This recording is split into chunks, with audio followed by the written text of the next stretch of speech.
Welcome to Akin Field here in Hortonville, the site for tonight's Fox Valley Association football game between the visiting Appleton North Lightning and the host Hortonville Polar Bears. It's a beautiful Friday evening here in mid-September, and we're proud to bring you another USA Today Network Wisconsin digital live stream.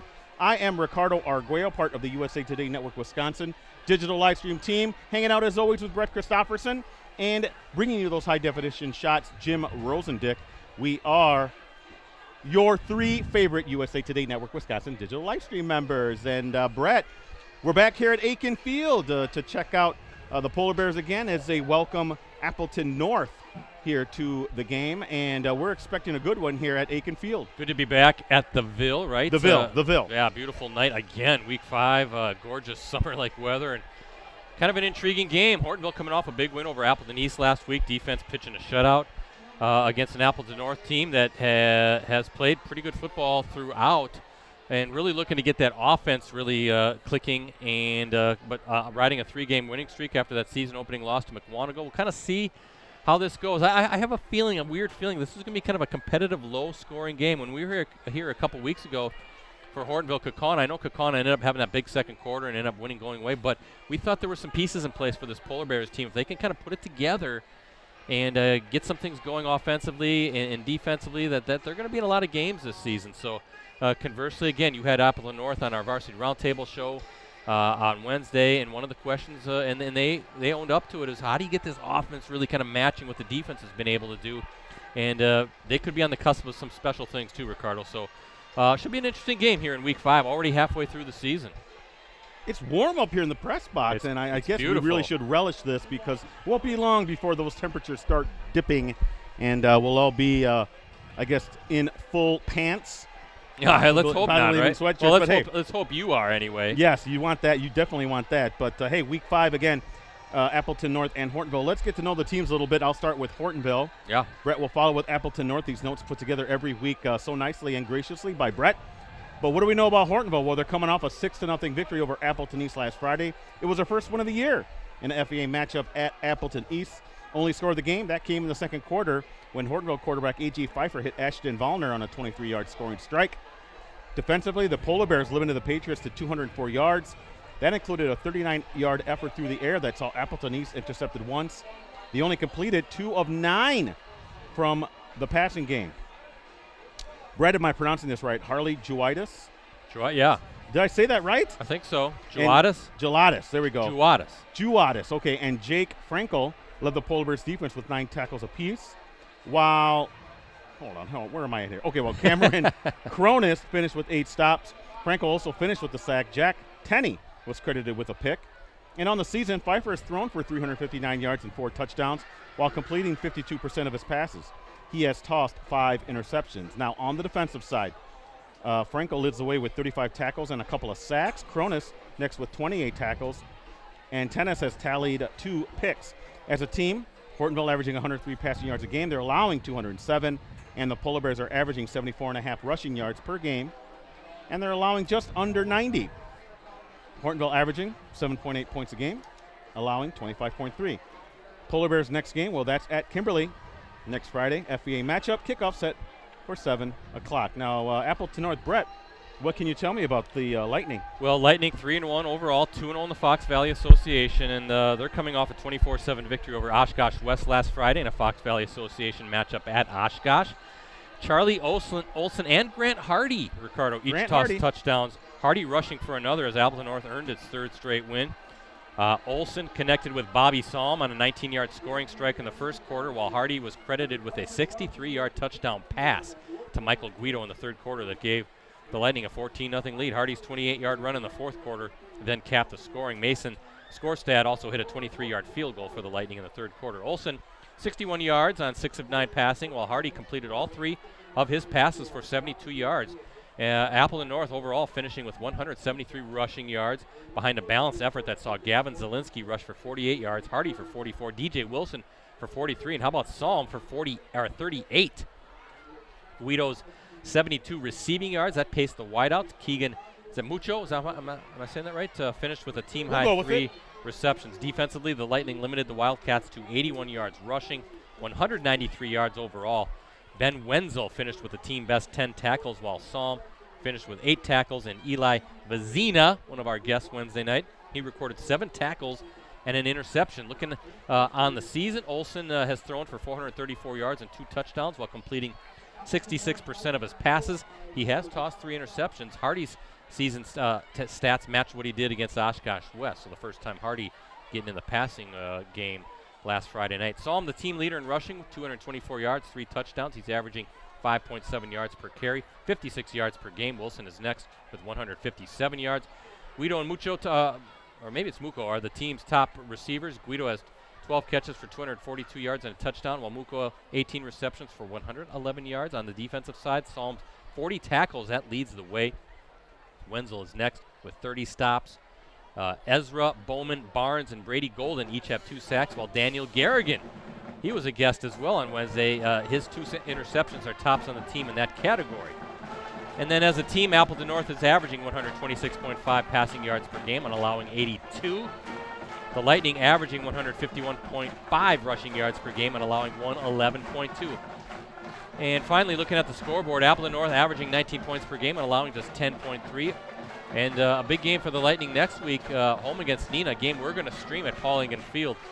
That's next Friday night, Fox Valley Association matchup. Kickoff is set for 7 p.m. I want to thank the athletic director here, Daniel Miliron. There we go. Got that. Miliron, great guy, first year here as the AD, but making sure that we are good to go again. Ricardo Love coming to Hortonville. Daniel, fantastic to get to know and work with, and his crew is sensational. So both Daniel and his crew just outstanding to work with, and we thank them all for rolling out the red carpet, making sure we are good to go up here in the press box at beautiful Akin Field. It really is a beautiful setting back here. Beautiful setting, and it's good to see that the polar bear's properly inflated. Mm-hmm. So he's not tipsy and on one side. The only disappointment about Akin Field tonight was usually by this time of year we would start to see some colors popping. Yeah. But it's been so warm. All the trees are in midsummer form, all green, Ricardo. Oh, it won't take long, Brett. It seems like it kind of sometimes it happens over a weekend. You see the colors turn. So, but yeah, week 5, and we're going to be over the halfway point by the end of tonight, right? That is true. Crazy how fast the season is going, but looking forward to kind of seeing, now we're kind of getting close to the nitty-gritty, right? The stretch run here in a couple weeks, those last 3 games, some conference championships will be determined. Playoff seeding's really not that far off. And now the season's really starting to take shape, and who's doing what, the contenders, all that good stuff. Yeah, the final week of the season, October 18th. Does that sound right? That's week 9. Yeah, I know you're gonna have 6 weeks in before the end of September. That's crazy. Yeah. Just getting going with the fall season.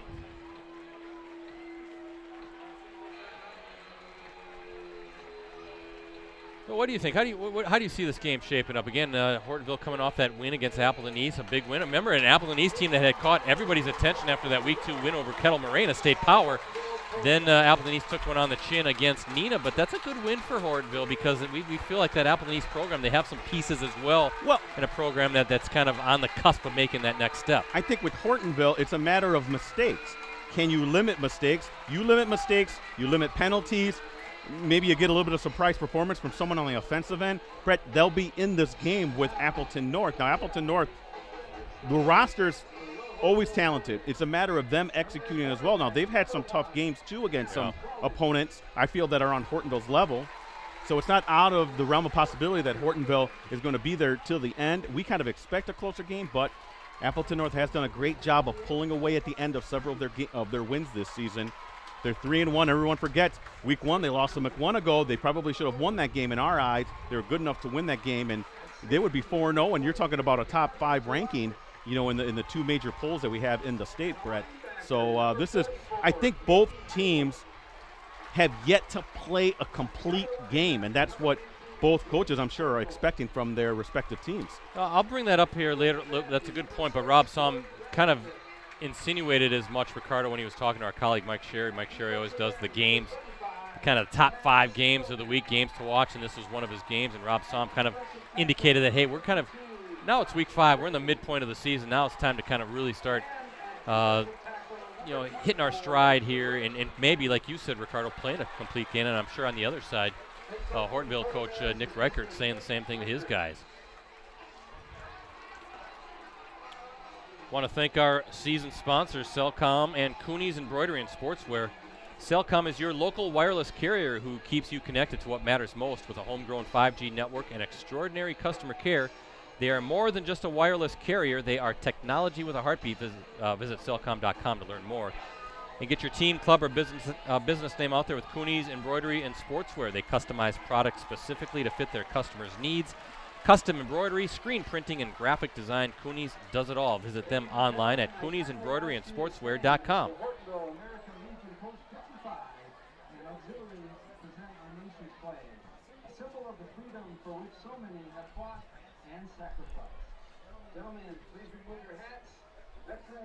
All right, more on this game here in a moment, but first, a presenting of the colors and our national anthem here at Akin Field.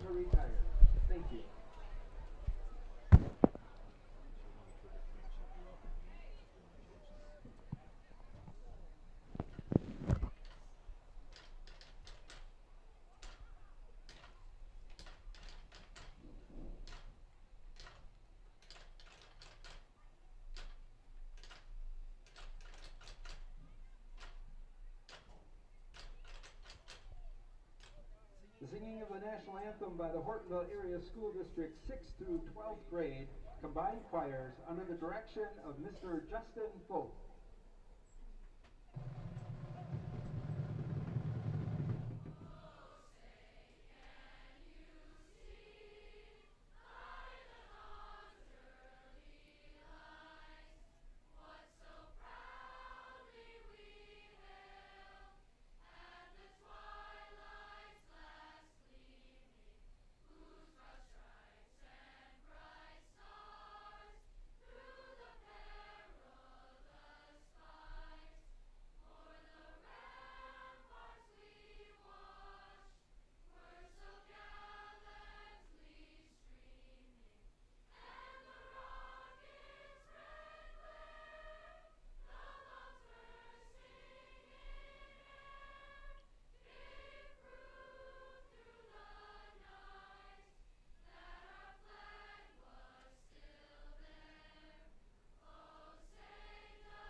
Thank you, American Legion Post 55 and Auxiliary, for presenting our nation's colors tonight.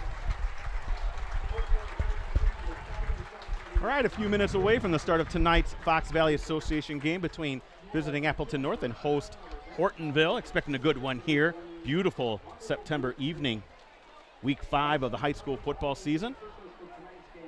We've been spoiled, haven't we, with we all have the been. beautiful weather. Last week we were at Fond du Lac. That was gorgeous down there. And I mean, back here in Hortonville a couple weeks ago was beautiful that night. A little chilly, as I recall, but still beautiful. And it's going to hit you quick, though, isn't it?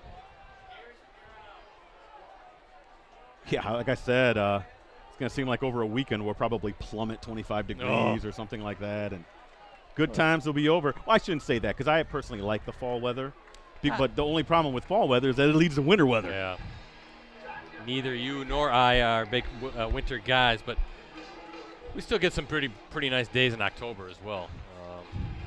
You know, and to be honest with you, and boy, we're kind of going off topic here, but it doesn't really get bad weather-wise, Brett, really until January, wouldn't you say? Yeah. December sometimes can be not a whole lot of snow. Snowless, yeah. Usually the holidays now. Yeah. But, really it's January is the worst. The only good thing about January, Brett, as I always say, is my birthday. Happens to be the same day as my grandson's birthday. That's right. I hear he's a great kid. 25, Tristan Behrens, and number 5, Colin Zhang back to receive. That's Behrens taking it on the hop. Good job, good hands. And dives forward. That was number 53. Finley Sheridan, a sophomore, making the tackle. We are underway from Akin Field. He's Ricardo Arguello. I'm Brett Christopherson. And handling all the cameras, once again, we have Jim Rosandick. And we have our photojournalist, Dan Powers, right here walking the sideline as well. So there'll be a photo gallery later tonight. There's Dan. We're getting his better side right there. Oh! 1st and 10 at the 30 for Hortonville. So good to have everybody here at Akin Field. Love coming here. I know I've said it a few times, but it's a nice trip over, and beautiful facilities, beautiful field, and hopefully I'll have a nice game. A little high floater. That's Zhang on the catch.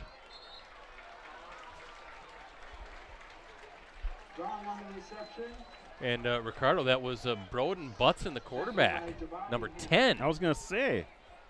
Not A.J. Pfeiffer. So,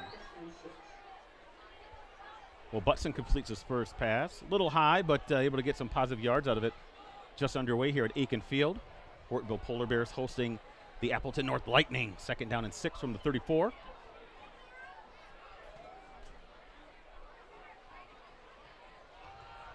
Give up the middle and getting some hard yards near a 1st down. Get who that was, Brett? Yeah, it's number 28 for the Polar Bears, Levi Strange. Senior with a good carry and a pretty good push by that line up front. 3rd and short. 3rd and 1. Coming up for Hortonville. Want to welcome everyone who's tuning in. Again, if you're watching other streams or anything like that and want to update us with scores, you can find us on our Twitter account. I'll give you those Twitter accounts in just a second. A little play fake, and good catch. Might have gotten tipped, I couldn't tell, but Zhang on the reception, a 5'9", 145-pound senior wideout, and Ricardo. Some nice safe passes to kind of get Butson going here, yeah, right? Get that offense clicking a little bit. Yeah, don't mind this sort of game plan. And back to the line quickly are the Polar Bears as Butson waits for it. Little play fake again. That's in the Is that it? Now they're going to say it's probably best that it was incomplete. Yeah, and I do like what Hortonville's doing here, Brett. Great defense that they're going against Appleton North. They got 7 guys in the protection scheme there, making sure that he has some time, even though they are quick throws.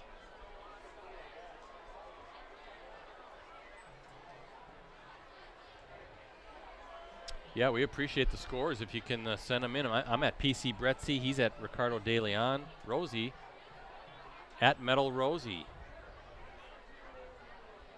1st down and 10 from the 42. Look out. Oh, he got hit. Oh, boy, yeah, he did. Brett, that's a free ball. Oh, no, they're calling it incomplete. That was number 18 coming in. Brady Golden, a junior linebacker. Untouched, unblocked, 6'2", 205 pounds. Right in Butson's face. And good thing that was considered a forward pass. Brett, I was talking about the pass protection. That time, they came on a blitz. Able to get home to the quarterback. So now it's 3rd and 10 from the 42. 10-16 left here in the 1st quarter. Exactly what this North defense wants, right? Playing 3rd and long, and what are we going to get here? Illegal procedure, is that what I saw?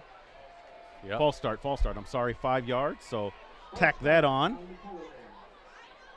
3rd and 15 from the 37. One of the big games, of course, tonight, not all that far away, down at Fox Valley Lutheran. The Foxes taking on the Freedom Irish in a big Northeastern Conference, Bay Conference crossover game. Also in the FVA, Kimberly at Appleton East, Fond du Lac at Kaukauna, Oshkosh West at Neenah. 3rd and 15 for Hortonville. Back to throw, and almost picked off, Brett. That was number 2 for Appleton North. Garrigan had it in his hands.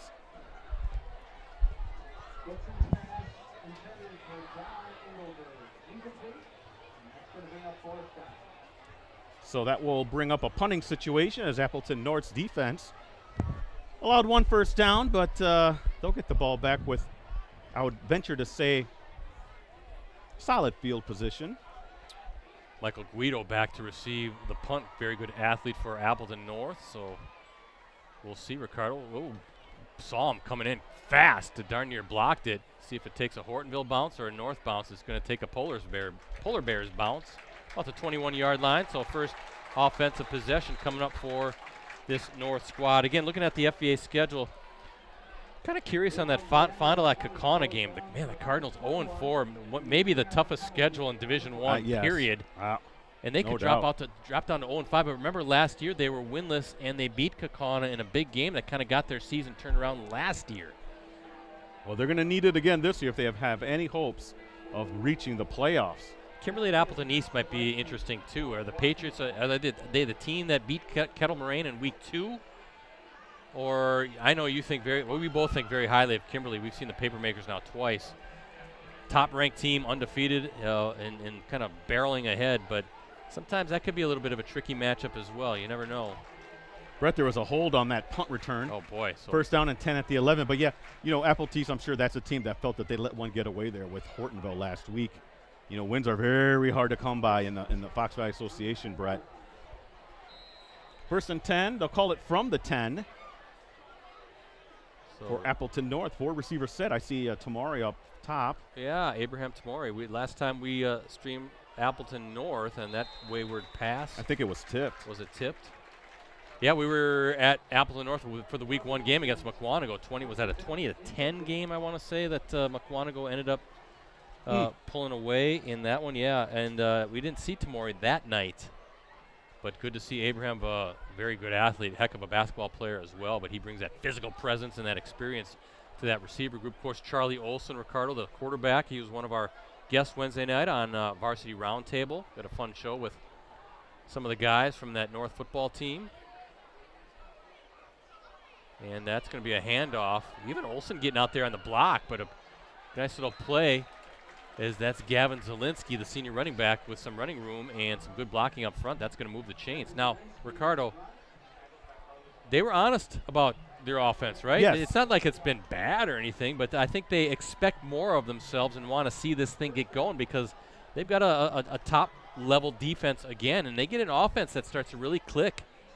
They're going to be a very, very difficult out again come playoff time. It's kind of like a repeating storyline, right, with Appleton North. The offense always kind of playing catch-up to the defense. First down and 10 from the 22. 5 receivers set for Olson. Olson, he's looking to his left right away, and there's a big screen. Look at this. Watch out.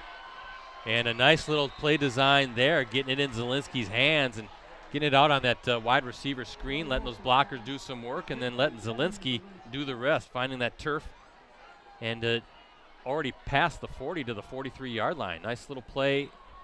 This North offense looking pretty good so far to start. 21-yard gain, first and 10 at the 43 for Appleton North. Offense looks like it's finding an early rhythm here, Brett. You look at Charlie Olson, big kid, 6'2", 200 pounds, senior. Got that leadership. I was watching him throw a little bit in pregame. He's got a good arm. He's got a little bit of a delay there. It seems like maybe the timing was off there, as that was number 19, DJ Wilson, a sophomore running back, not getting a whole lot there, maybe a yard, but they got a big offensive line. They've definitely got, talking about pieces, we mentioned about, we thought Hortonville had some pieces. There's no doubt Appleton North has the athletes and the weapons to really get things humming on this offensive end. Brad, an early score from Kimberly. Kimberly up 7-0 over East. Touchdown from our guy, Keegan Plew. Yeah. Saw him with one of the big runs, touchdown runs last week. Hey, him and Braden Ellison. Bobby Psalm now. How about that Polar Bear defense? Bottling up Psalm and forcing a 3rd and long coming up. So here we go, the situation where we'll see Appleton North's passing game trying to convert near midfield, first down opportunity here on 3rd down. 3rd down and 9. We've seen them with the 5 receiver set. See what they got in store here for Hortonville's defense.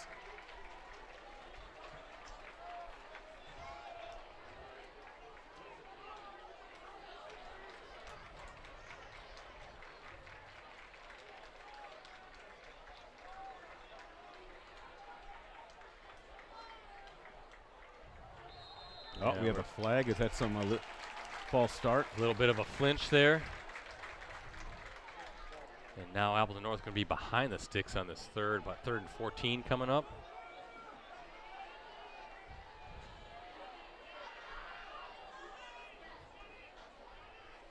It is. So 3rd and 14, it appears from the 39, Brett. Gonna make it 3rd and 14.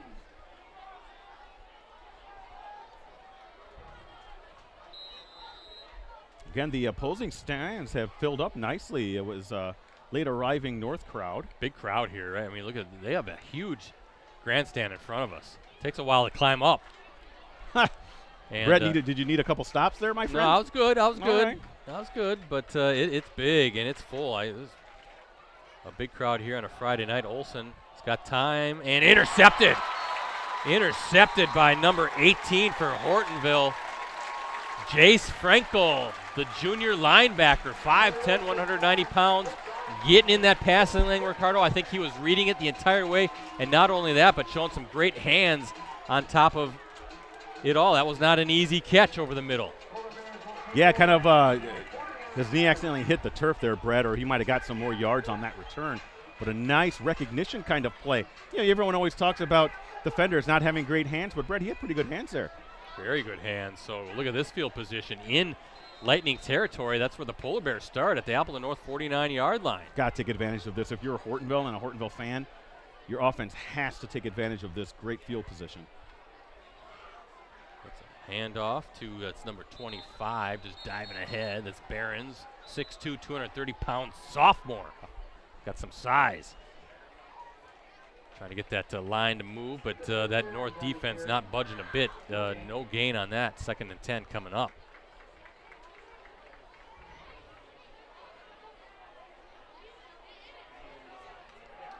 I see Pfeiffer, number 12. He's all suited up, Ricardo. Okay. I know they've done that in years past where they've went with kind of 2 quarterbacks. 2nd down and 10 from the 49. Hand up, nope. This time butts in. Whoa, almost picked up. Woo! Number 18 for Appleton North, Brady Golden, kind of putting his hands on his head thinking he should have had it. But getting in the passing lane, now the Lightning kind of trying to turn the tables here. 3rd and 10 coming up, Ricardo.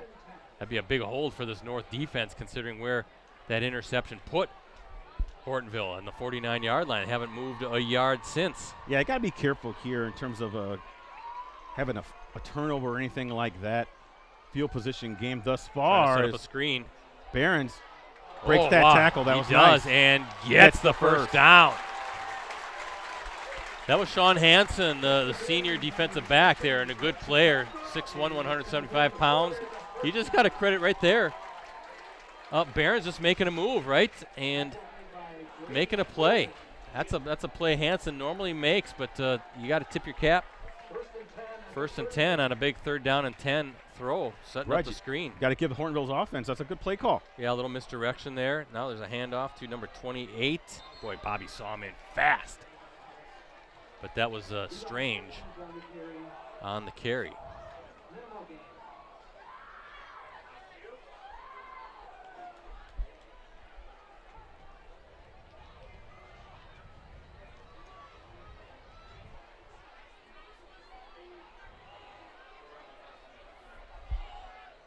No gain on that as we wait for Butson and the 2nd down play call. And what are we going to get here? A delay or a little? See, false start. We've kind of seen this on both sides, Ricardo. It takes a long time to get that snap, and I think these guys are anticipating a little bit too much, right? Sometimes you just want to see this. Okay, let's get that snap and let's play with a little pace here. But these pre-snap penalties are just killer. Probably shouldn't be happening in week 5, right? You know, I'm not sure how much that has to do with the cadence of the new quarterback. You know, because Pfeiffer has been the starter of the past 4 games, I believe. So saw it with Appleton North, though, too, in the previous possession. A little bit of a kind of a delay waiting and trying to get everything set up, and it's just a little bit of a flinch.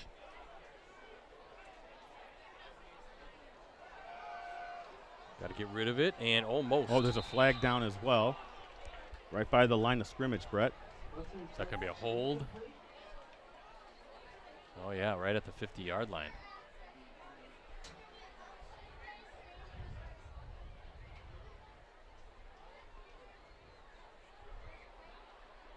Official looking towards Appleton North. Do they want to accept the penalty? No, they're going to decline it. Holding was the call. You guys like any food or beverages at halftime? You could put it on this list and shop at halftime. Thank you.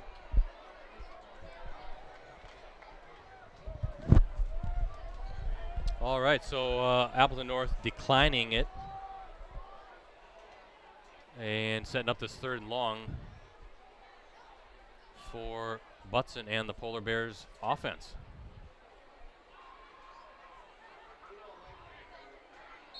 And Another again, one, yep. it's taken too long, Ooh. Ricardo. It's taken too long. I mean, do you agree? Yes. Let's get up there and just snap the ball. On Hortonville.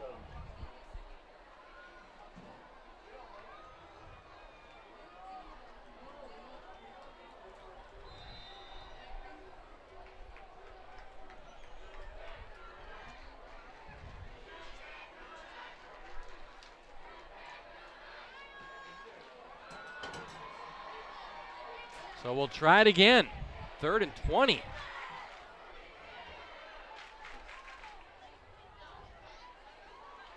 Butson on the run. Throw. Oh, That was completed. it was. That was to number 3, Isaac Benke. How about Eli Bazina, though, senior defensive back and one of our guests on Roundtable, making sure that Benke didn't get much more than that. So what do you do here? I guess you go for it on 4th down, right? 4th and 9, given that you're at the 37-yard line. Good call, Brett. Or at least try to force some sort of penalty of offsides or something like that. You could also as well.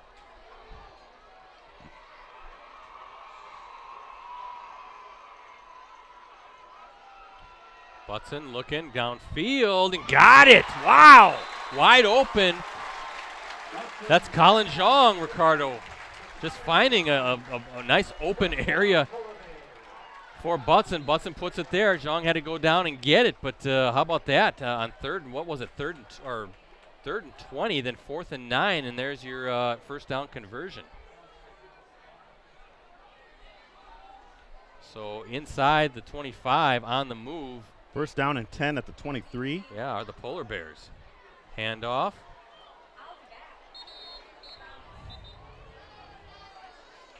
Minimal gain up the middle to get to the 21. Strange with the carry. Off the middle for 1 yard. 2nd and 9. He has 3 carries for 7 yards. Brings up a 2nd and long 8. We'll call it at the 21.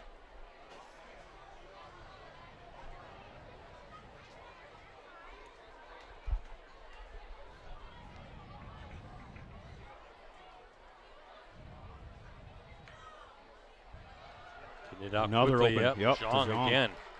And stood up there by number 2, Daniel Garrigan. Brett, but that's a gain of 5 or 4, and that's, gain of 5. That's going to make it a 3rd and 3. We'll call it 4. Announcer calls it 4. Yeah. That's what we'll go by. Ball's at the 12-yard line. I'm sorry, 16-yard line.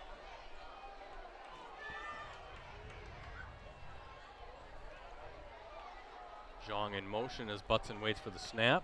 Claps his hands, has the ball, looking to his left, going downfield, just too high. Yeah, and there's some pressure coming Big as time, well. yeah. So now what do you do here? Do you have a kicker or you... Well, it looks like maybe is that field goal unit going out? I believe that's what it is, so.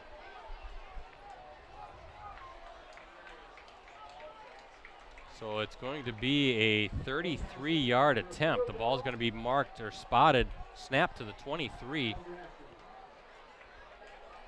And that's number 16, Paul Grassi, the kicker.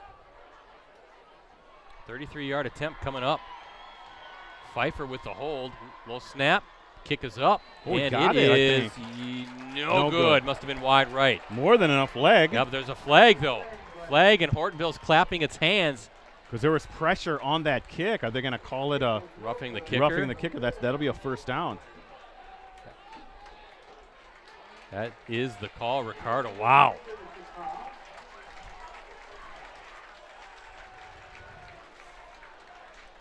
What would that be? A first down. We'll see where they mark it off, but it should be a first down. Right at the 12. I mean, that's close. Forebears get a first down because of the penalty. They're going to set up shop at the 12-yard line. Well, this gives new life to that Hortonville offense, Brett. And they can still get a first down inside the 2. So a big penalty there, roughing the kicker. 1st and 10 at the 12.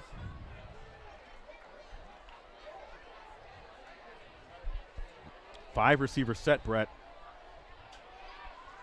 Watch for Butson. Maybe could he be on the move here?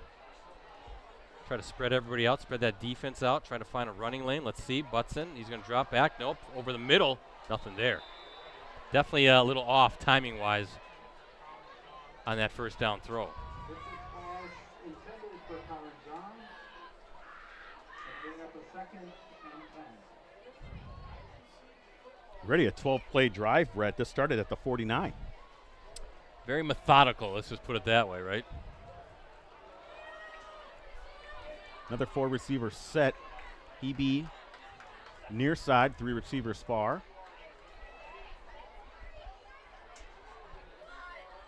Jong in motion again. This time, Butson's going to keep it. He's got a seam. Ooh, hit hard, though. Looked like number 18 finally brought him down, Brady Golden, but pretty good little design run there for the quarterback. Now ball at the 4, 3rd down. He can get a first down, though. 2 yards away from a first down. Yeah, Gergen with a big hit on Butson. Again, Butson's a senior, 6 foot, 180-pound senior.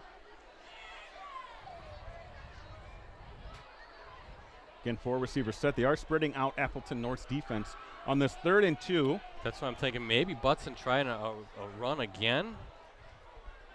Let's see what he wants to do as he waits for it. Nope, play fake. He's looking around and on the slant. Got it. First down. That's a nice throw. Good just trusting your receiver to be there. That's number 22, Ricardo, for Hortonville.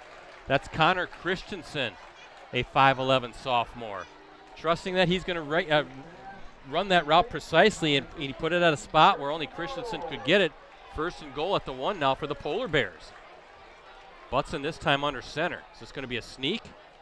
Just take it in yourself. Nope, he's going to hand off to, no, a little play fake. How wide about open. that? And that's number 24, Reggie. Is that Reggie Klein? Reggie Klein, It is. the defensive lineman extraordinaire. He loves it. How about the defensive lineman with the hands, Ricardo? He's saying, hey, get me out there, coach. I can catch it. And Reggie Klein, the standout who's going to play at the University of Idaho with a 1-yard touchdown catch. Beautiful design. Really selling the play fake, and Klein wide open for the TD.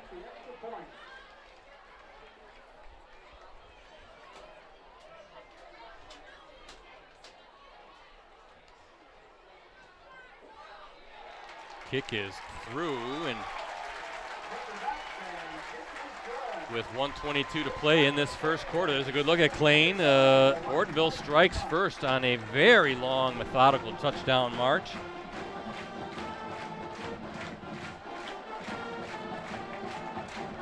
How many plays was that, Ricardo? Let me count them up.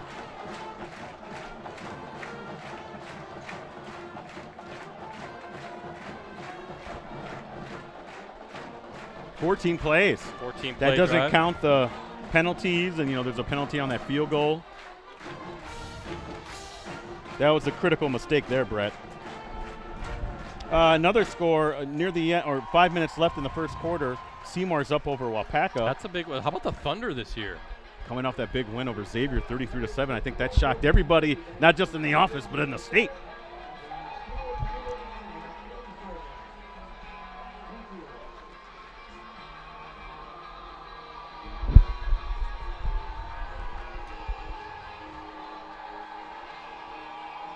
So 1:22 left in the first quarter, 7-0 lead, the Polar Bears.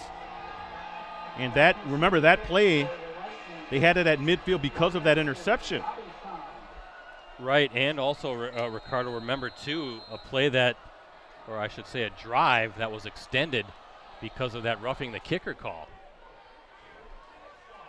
And that ball is skipping, live ball. Oh boy. Oh boy. And how about that by number 21, Sean Hansen. Maybe a tackle or two away from taking that one to the house.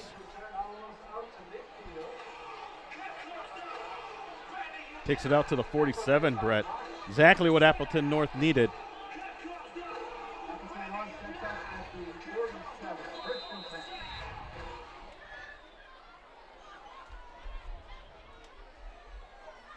North looks to get on track offensively. Second drive of the game, Brett. That first quarter completely dominated by Hortonville's offense.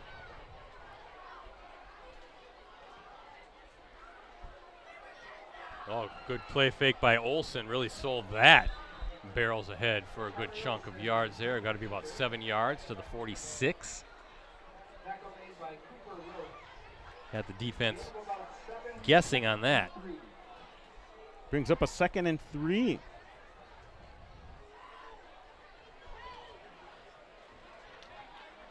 Should have this other play.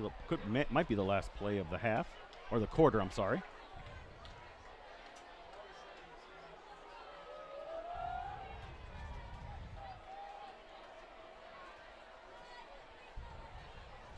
Olsen, nope. Oh boy, nowhere to go.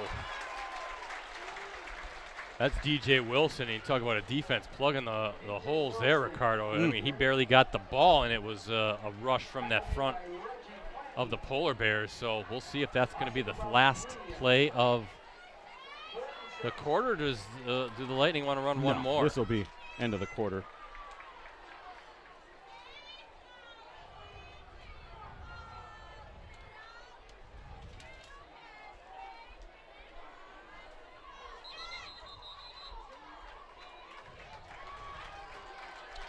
Well, we are through the opening quarter here at Akin Field in Hortonville, Wisconsin, and we look at our Cellcom scoreboard. Polar Bears with the lead, as that Ricardo said, a quarter really dominated time of possession-wise by Hortonville. Polar Bears lead 7-0.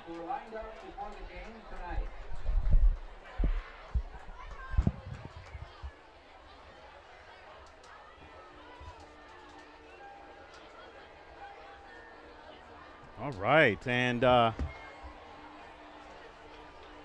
again, Appleton North with a 3rd and 6 situation coming up when we resume play to start the second quarter. Appleton North trying to answer that touchdown drive by Hortonville. Again, Reggie Klain, normally a defensive standout, contributing on the offensive end with a 1-yard touchdown reception. That's the lone score tonight. Big spot, Ricardo, coming out of that quarter change, right? 3rd and 6. If you're Hortonville, boy, what an answer that would be defensively to get off the field quickly and get your offense on that. Just put together a 14-play touchdown drive. Brett, at the end of 1, Xavier 21, New London 0. Ooh. Think Hinkins might have took it to the team a little bit this week? Couple losses in a row for the Hawks. Still plenty of time to get that ship righted. They're awfully talented. Got to think they're going to make a deep playoff run regardless of what happened in weeks 3 and 4. Don't you agree? I agree completely. 3rd and 6 from the 49.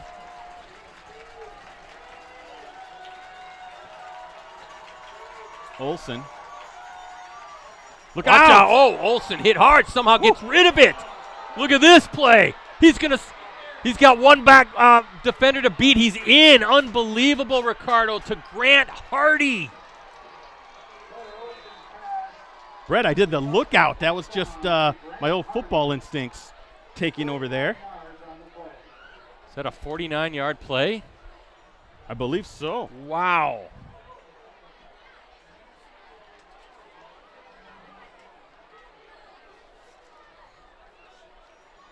Boy, Ricardo Olsen, he took a shot. He sold it. He knew pressure was coming, waited And Hardy then just did the rest along that far sideline, reading his blocks, and he's got the speed, athleticism, one man to beat. Kind of surprised me. Yeah, I'm going to update my Twitter. Follow me at Ricardo De Leon. Follow Brett at PC Brettsy and Rosie at Metal Rosie. Scorestad, by the way, with the PAT. And how about that for an answer right out of the chute?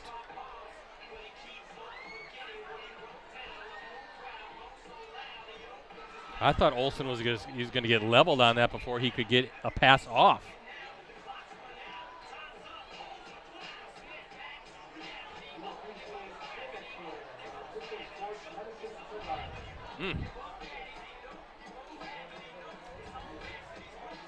Freedom 14-7 over FVL after 1. That's our colleague Mike Sherry filling us in.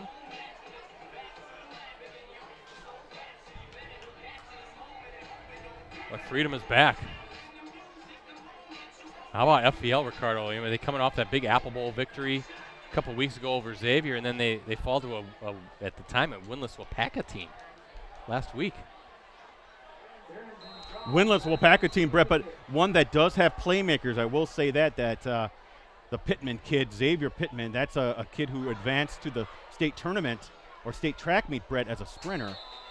And he had almost 1,000 yards and about 7.5 yards a carry last year. So they do have some players, but still a shocking win for Wapaka over FVL last week. Barons on the return for Hortonville. Well, let's see what the Polar Bears can do. But I think the whole stadium was a little stunned at that, because it looked again on that play that the defense did what it needed to do, but again, Olsen really selling that.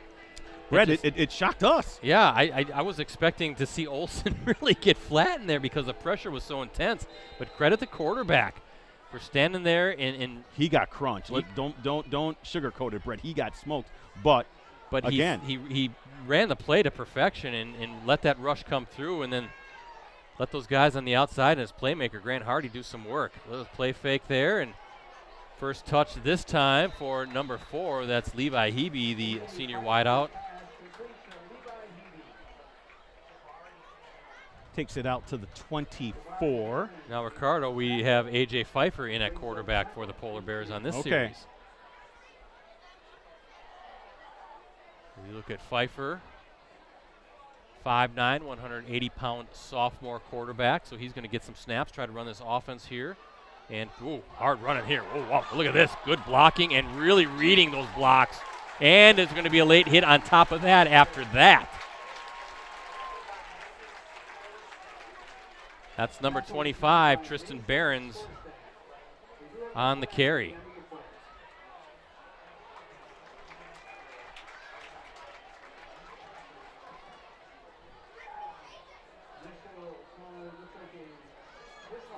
So tack on, Ricardo, 15 more yards after that.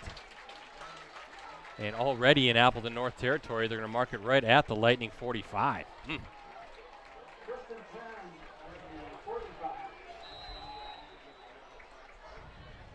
Can't have those mistakes, Brett. You're just helping out an offense that, needs any kind of spark to get going here. Now they're inside North territory. First down and 10 from the Appleton North 45 for Hortonville. Little pump fake there and a good route and kind of getting that passing game going. That's number 80 for the Polar Bears. That's Abram Daniels, a junior, 6'2", 170-pound wideout. Kind of getting some a little bit of a rhythm offensively, both Butts and then now Pfeiffer doing some good things in the passing game. Trying to loosen up, I think, that North run defense. Yeah, Hortonville been able to move the ball against this Appleton North Lightning defense, Brett. I'm a little surprised at that, but they've been doing a great job. Barons again diving forward. He's going to be a couple yards shy. Coming up here on third down.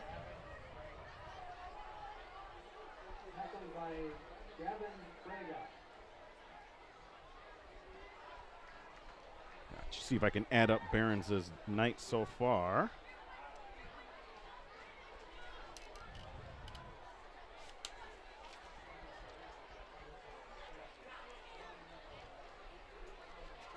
I have him 3 carries, 19 yards. Whoa, bad snap. Somehow Pfeiffer keeps it. Busted play. Now he's just looking for something. No, not happening. But not with Bobby Psalm coming in No. there, Ricardo. And that's a third down and short play, Brett. Yeah, I think you're going to have to punt it away now and just play field position if you're Hortonville. Let's see what they want to do. Ball at the 40-yard line. But once that play, the snap was off, the timing was completely disrupted, and then Pfeiffer kind of dancing around looking for something.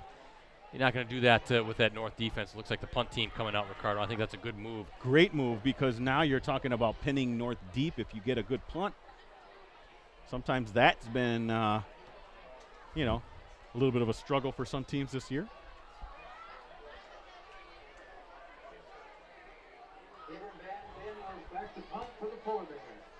Look at Bazina back to receive, one of our guests on Wednesday's Roundtable show. We have Charlie Olson, we had Bazina. Garrigan and Psalm. Yeah. And just too much leg, but still.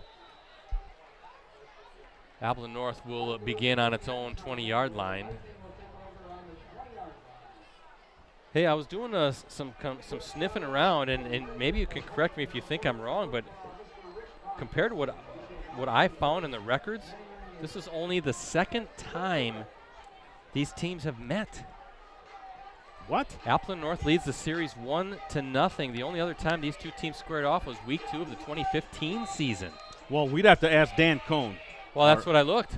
Oh, that's where you looked? Yeah. Well, I don't know him to be wrong. 24-0 Lightning win. Well, I suppose when you think before that, Hortonville wasn't in. They're in the Bay.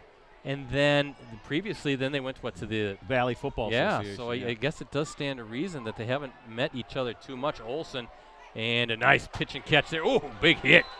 But good job by number 84, Caden Hackbarth, the sophomore tight end. 6'2", 220 pounds, showing his hands after you got hit pretty hard there on the tackle. Brett, good research there, my friend. Yeah, I had to look that up a couple times. Like, this is only the second time these two programs have ever met. But we were talking as Rosie and I were setting up to some of the guys here up in the booth from Hortonville. I remember the days, and I said this a couple weeks ago when Hortonville was in the Valley 8, playing Xavier and Freedom and Little Chute and those teams. And the growth that Greenville has supplied. Also Got him. deep downfield to Hardy. Almost with the catch. Good coverage there by number 21. Grady Quick, the 5'9" sophomore defensive back. Stride for stride with Hardy. Hardy, one of the playmakers for this North team. But yeah, the growth, the explosion in growth that we've seen from the Greenville community, which feeds into Hortonville now, and didn't take long for Hortonville to graduate to Fox Valley Association status. Now with Highway 15 being all done, real easy trip over. Think they'll add on to that enrollment, Brett? I would think so, right? I mean, it's only getting bigger and bigger out here. It's not unlike, oh, watch out, trying to set up the screen. This time Olson finds his guy, and he's got the first down. That's number 32, Sam Schmalls, senior running back. Again, Olson doing a good job, feeling that pressure, not getting phased by any of that. We saw it with the touchdown throw to Hardy. This time he's kind of getting back, letting that pressure come to him, really set up that screen, and Schmalls with the first down. I have him down 4 for 7, 98 yards and a pick, but also that big 49-yard touchdown, Brett. Charlie Olson.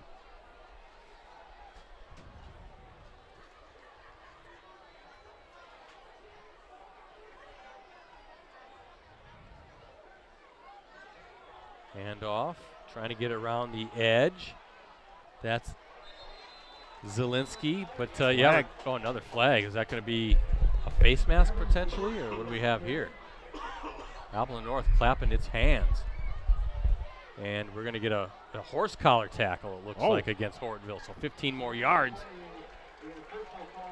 on that run. So first down for Appleton North on the horse collar tackle. But yeah, it kind of mirrors what we've seen with Kimberly over the years, right? All that explosion in growth in Harrison and the Darboy area.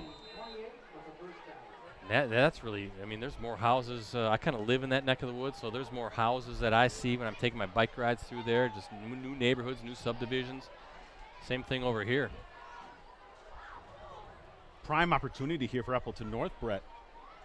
Well, that's going to be two guys moving, so illegal shift.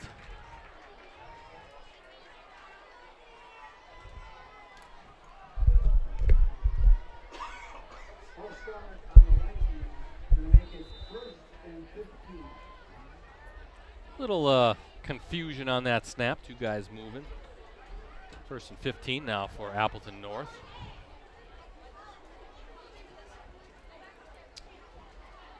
Clock running as we wait for this play. Kind of a fast-moving first half, guys. Don't jinx it.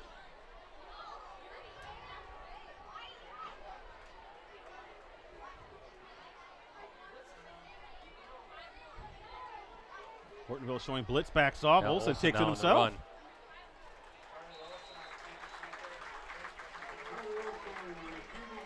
Looks like that was 23. Tackle was made by reporters Jace Frankel.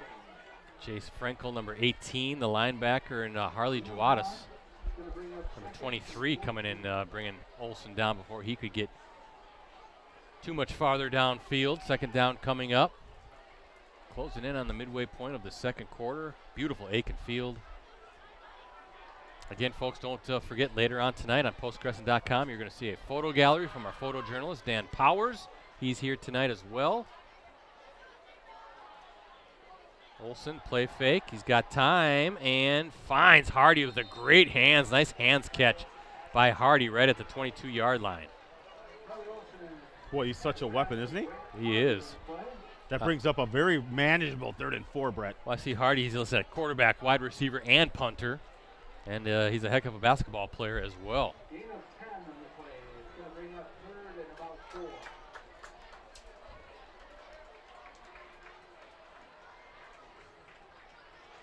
So 3rd and 4 now, certainly very manageable for this North offense as Olsen waits for the snap. Hardy lined up to the right, and a good spinning move, still on his feet. Look at that first down push. That is a big-time run by Gavin Zielinski, senior running back, moving the chains.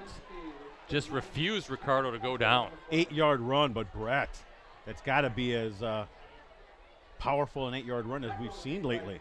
Inside the 15 to the 14, just kept those legs moving.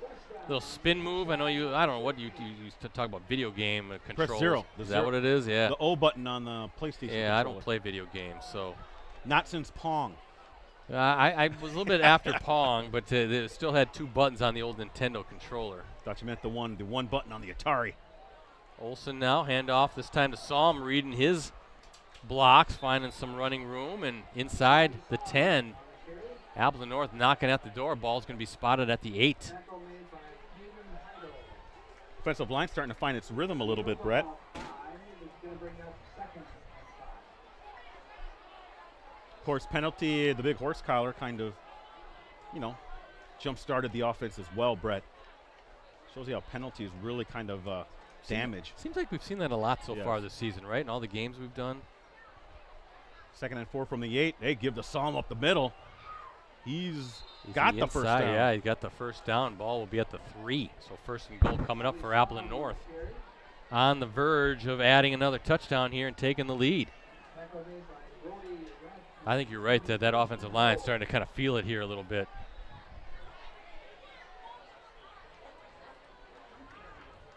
Now, if you're Hortonville's defense, this is a prime opportunity for you to change momentum.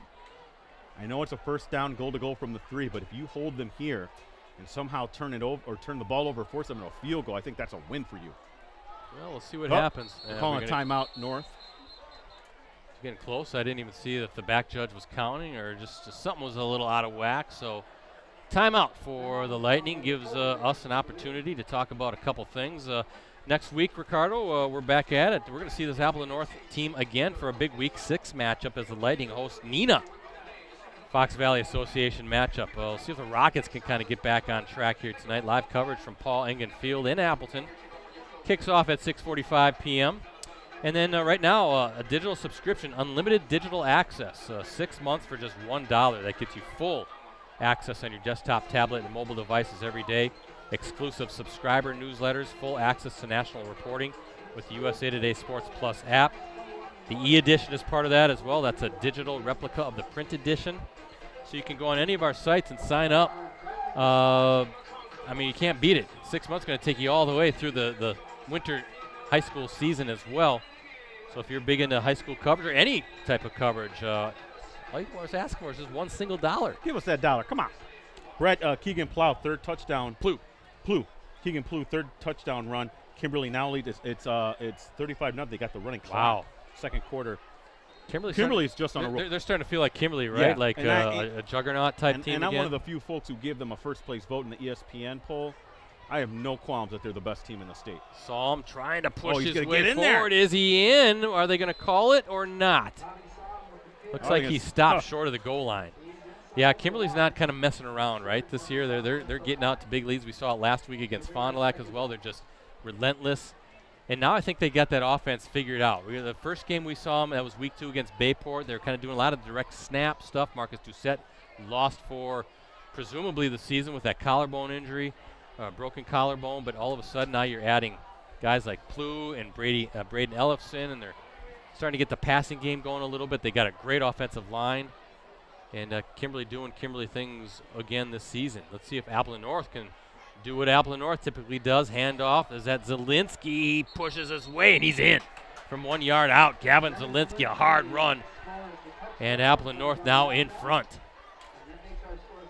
By the way, Kimberly just went up again, 42-0 now. Holy smokes. But, yeah, I'm going to update my Twitter there on Zielinski's touchdown run. 1 yard touchdown run for him.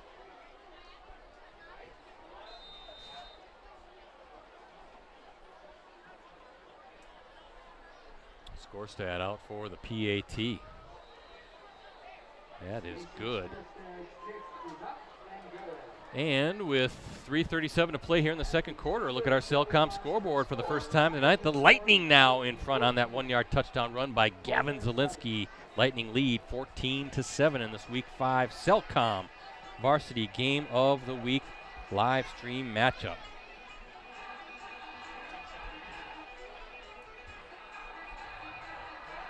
Appleton North Rob Somm to Mike Sherry on taking on Hortonville. Quote, heading into Week 5, the number one thing is looking at areas to improve, right, Ricardo? At the midpoint of the regular season, it's important to really start to execute at the highest level in all facets of the game. That's kind of what you said in the open, right? This is the time. And Coach Rob Somm agreeing with that. Now's the time. You're flipping the season, now you're heading towards the backstretch, and you want to be playing good football here as you get into Week 6, Week 7, Week 8, Week 9. Wait for those playoff seedings and really be clicking at a high level. And right now that offense is doing some good work for Appleton North. Really doing a good job mixing that screen game with the run game and getting Grant Hardy involved as well.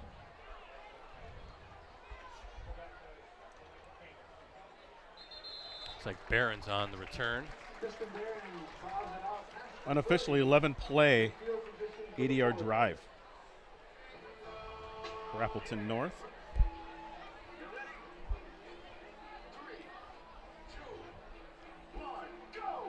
And that took off, 6 minutes or so, Brett, off the clock as well. So a little bit of a turnaround from the first quarter where North only had a handful of plays.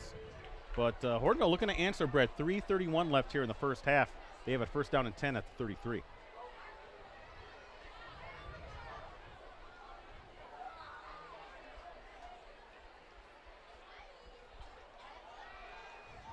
Ooh, a little floater. Watch out. Far sideline. Brett, there had to have been a breakdown there. Woo.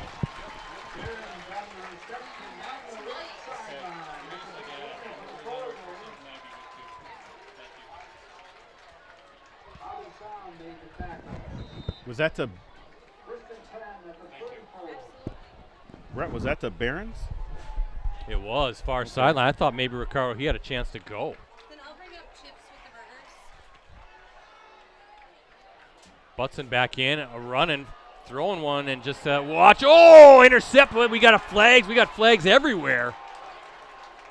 Right now, interception is number 8 for the Lightning, Vizina, but let's see what the flags are. Butson just kind of threw it downfield. He was really feeling some pressure.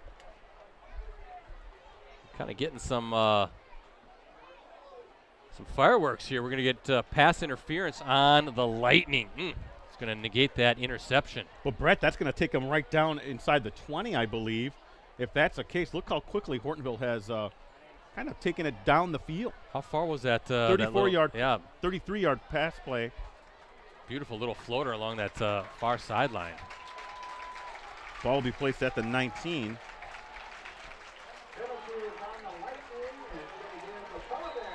First down and 10 at the 19. Now let's see what Hortonville does with this, Brett.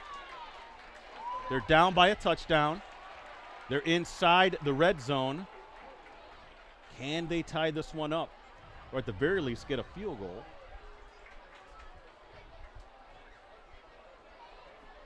Butson on the run to his left, trying to escape. Oh, they're We're going to get a hold, no doubt Clear about it. hold. Yeah. Yep. The referee, he doesn't need to converse with any of his guys. He was right there making the call, the head man on this crew, and he was right there to see it.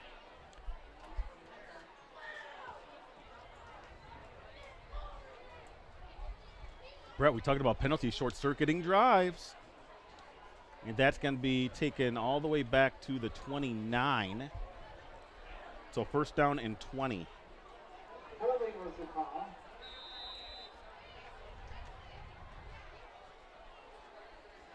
First and 20 for the Polar Bears.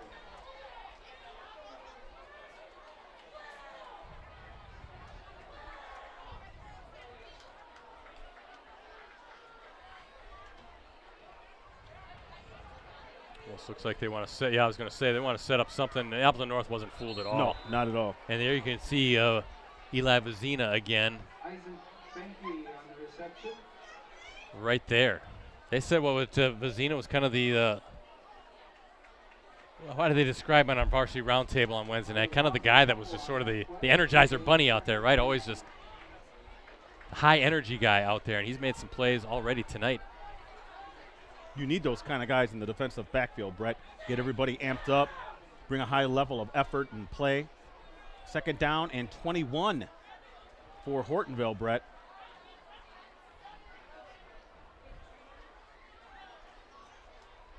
Butson's got time, going to rainbow one. Oh, wow, what do we have here? They both Joint went for possession. What's going on? What's the call? Incomplete. Yeah, they are calling. Maybe they're saying that was it caught out of bounds? I think the official's point. Yeah, the other official has his cap off, Ricardo, at the 15-yard line. So they're saying incomplete pass. Maybe both guys jostling as they're going down the sideline. They both might have been out of bounds. Hebe was the intended receiver. Was that Hansen defending? I couldn't tell. I couldn't tell, but I can hear the Appleton North fans kind of booing the call. Both guys came down with it, but it did look like, at least Hebe from my standpoint, I thought he was out of bounds initially.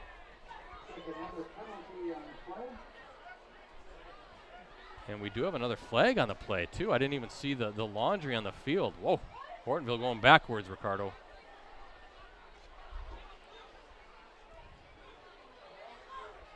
Ineligible receiver downfield. Is that the call? Still going to bring up a third down, so it's going to be a third and 25 or 26 now.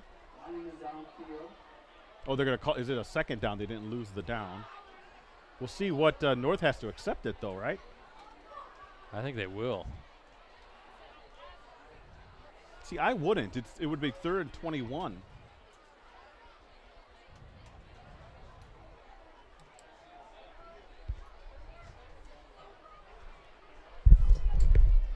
Remember, like, I had to make her climb all the way up here. It wasn't too bad, was it? Okay. We'll get you on.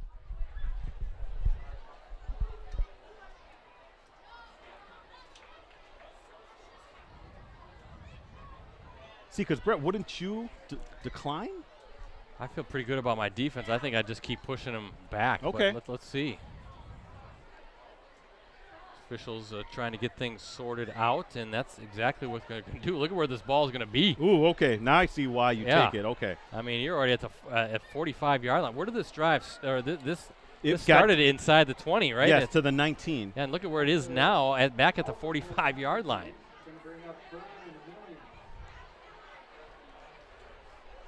I have it as 3rd and 36.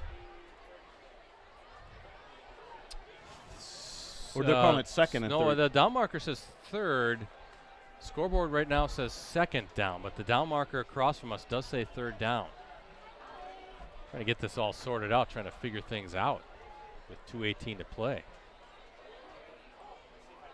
That was a lot of discussion. Well, they're keeping it. Yeah, the down marker's got to be right. Yeah, now they changed the scoreboard to 3rd down. So 3rd and 36. Brett, what's the play here?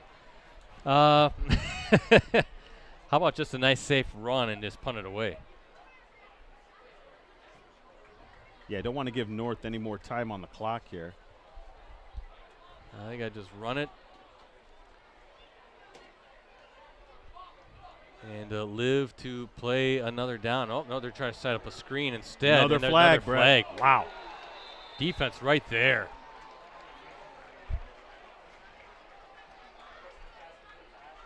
They're waving it off, though, Brett. Skorstad a little slow to get up, but it looks like he's okay. Is that on Hortonville again? Yep. So Hortonville, boy, a promising drive just sort of derailed there. Some penalties, and now Hortonville just going to punt it away. Senior parents are asked to line up by the concession stand. Brett, what an opportunity missed for Hortonville. Remember, they got down to the 19 in essentially 2 plays. Yeah, they were moving. They were looking pretty good, right? Penalty and then a long pass play. And now you're punting it on a 4th and 35 situation. Yeah. You got Guido back there, and he's a playmaker. He's an athlete. If you're Hortonville, maybe try to angle it towards the sideline. I think I just ingested a bug. Oh, no. I'm going to take a swig of water here during this punt. Brad, you got some unexpected protein there. Whoa. From the 11. Right, and there's now a more flag. A bunch of flags. Bring out the laundry, baby. I'm being attacked by something here. Mothra. Is that what that is? Ow. Jeez, it was in my face, in my mouth. I'm okay, everyone. Yeah, but Rosie, they're playing your little Metallica for you.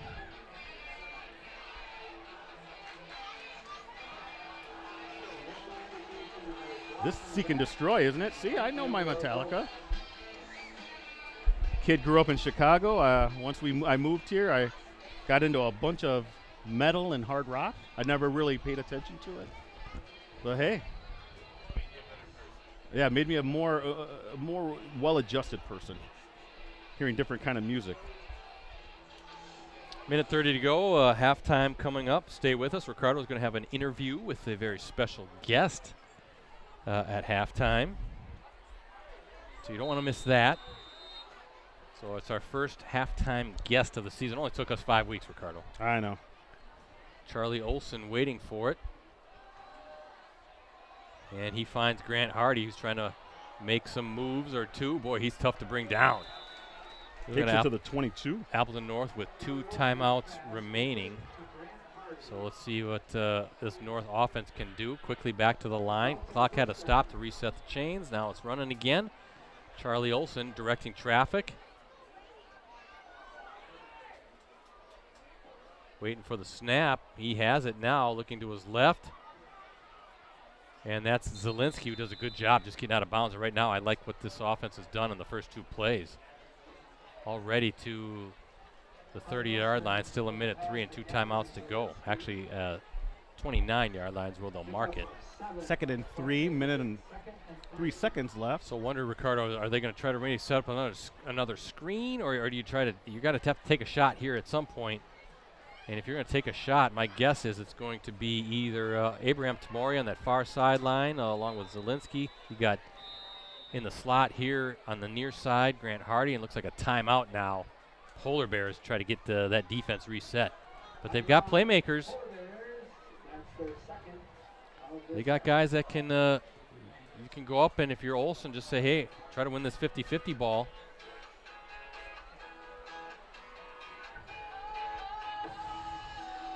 But who do we have coming on at halftime? Maybe you can let everybody know. We have Molly Fisher, Hortonville standout volleyball player. Unfortunately, lost for the season due to an ACL suffered at a tournament right before we were picking our terrific 10 team. Actually, I'd already decided she was on the team, going to Georgetown, and she had surgery soon after. I still had her come on, and she's still part of the team. I like to call it the terrific 10+2. Her and Annika Kowalski from Xavier. Unbelievable, unfortunate incidents where they both kind of were lost for the season during the summer. She's going to Marquette. So Marquette and Georgetown, they're both in the Big Big East. Yeah. We talked about that too because we did an interview and a story on them. You can catch it on postcrescent.com. If you click on the varsity tab and scroll down, you should find that story. Hoya Paranoia, remember that? Back in the 80s with Patrick Ewing. That's when Georgetown men's basketball was dominant. 2nd and 3 from the 29. I feel like at some point it'd be either a screen that's going to be a big play or some type of shot downfield. Watch out. Oh, boy. Somehow Olsen nearly picked off. Dangerous pass, Brett. Was that number 28 for the Polar Bears who just got in? That's Levi Strange, the defensive back, untouched. Boy, Olsen, Ricardo, he's a tough quarterback. He's been taking some hits here tonight, trying to set things up, just standing in there knowing that the pressure's coming again. 3rd down play coming up for this Lightning offense, 59 seconds to play. Olsen now Look to his out right. again. And beautiful little play call there. And you got 15. He was kind of coming across in motion.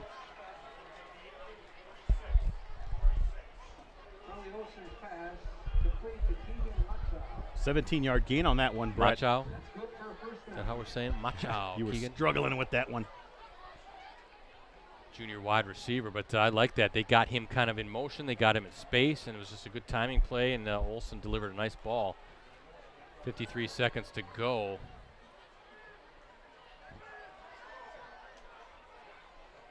For the Lightning offense. Olsen, watch out. Boy, somehow avoided that rush. Good athleticism. Yes. Tough throw. And that was Jack Kangas. So what do we have here, Ricardo? Was that actually previously a timeout by Appleton North? They have one timeout on the scoreboard for the Lightning and all three for Hortonville. So that's how I'm going to reset our Cellcom scoreboard. I thought Hortonville took the timeout there previously. I'll trust the scoreboard here. Ball at the 41-yard line. At some point, when do you take the shot downfield? Thing is, I think Hortonville's bringing extra pressure, though, Brett. They know, right? So got to be careful here.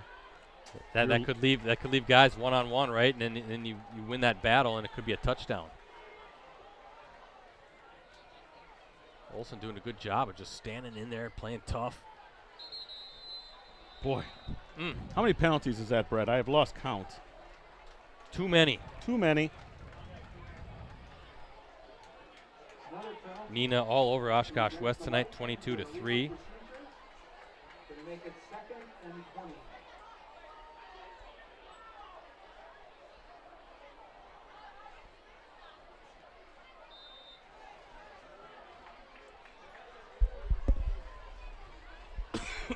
Brett, we were going at a pretty good clip here. Now it's slowed down. I jinxed it. It's my fault.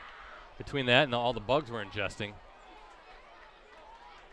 You're coughing. I'm swallowing. I don't know if they're mosquitoes or flies or what, but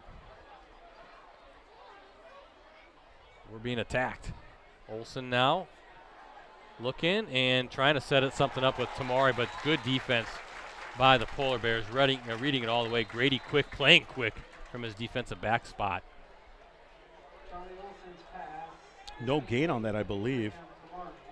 So I got Hortonville calling a timeout. Short gain brings up 3rd and long. Well, they're saying Appleton North again. The referees are pointing to the right, though, right? He waved his hands and signaled towards Hortonville, but I see now 0 on the scoreboard for Appleton North. That is Hortonville's 3rd and final timeout of the half. Check that. Okay, it is all Hortonville timeout. So I am all over the board here, guys. I apologize. We got it right now on our Cellcom scoreboard. It's only week 5, and I'm still making preseason mistakes. Hortonville, Ricardo, burning its final timeout this half. Appleton North was still all 3 of its timeouts to use with 37.7 seconds to go.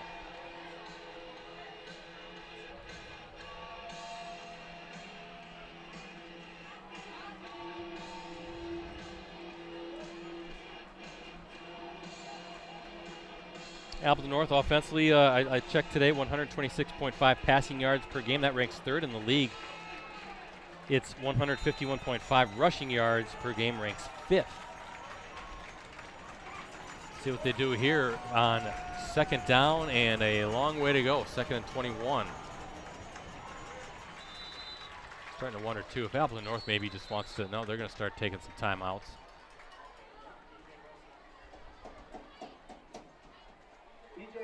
On the carry. Nope, no timeout yet. Just we have, what do we have here? I hear people up here saying, who called the timeout? Everybody's, No one's quite sure. It is Hortonville. Well, Hortonville's out of timeouts. I am completely confused as to who's taking all these timeouts.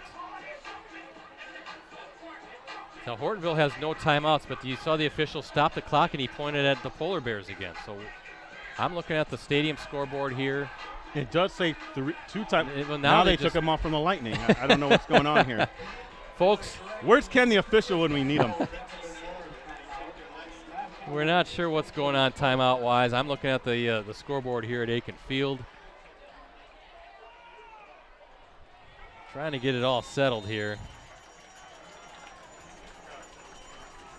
So now it's 3rd and 19. And that's a handoff. Yeah, that's a nice move by DJ Wilson. How about we just get to halftime, regroup, huh? I think that's what Appleton North wants to do, Ricardo, in no rush whatsoever. No, and this looks like that's the last play. play. You can see the guy starting to walk off the field. So, And that looks like the first half is over. Good half. it was an interesting half, pretty entertaining half, guys, for the first, 22 minutes or so, and then it really got bogged down by penalties and all that stuff. But it's halftime here at Akin Field, and a quick look at our Cellcom scoreboard shows the Lightning leading the Polar Bears 14-7 here week 5. We'll talk more about tonight's game. Actually, in an interview after once we get back. Yeah, we'll have an interview with Ricardo and a member, Fisher. Molly Fisher of the Hortonville girls volleyball team after this short break. From the moment we get up, technology is at work in our world. That's why Cellcom built a network to support big moments and small victories. It's technology with a heartbeat. Promote your business, unite your team, or just get your name out there with help from the professionals at Cooney's Embroidery and Sportswear. Family owned and operated for over 20 years, we have the skills and experience to customize your apparel and spread the word about your business or organization. We can put your logo, name, or anything else you want on any article of clothing. From embroidery and screen printing to graphic design and heat press services, we've got you covered. Call today. Are you ready for this? Ready to take chances? Will you push and break your limits? Are you ready to be a legend? Are you made for greatness? Writing history? Are you ready for this? Are you ready for this? Want to be a champion? Never to change the system. Start a revolution. This is your moment. Are you ready to fight? To rebuild and something? This is the time for joy, for greatness. Are you ready for this? Yeah, we them girls, we shout it from the top, top, top. Yeah, we them girls, you know we never stop, stop, stop.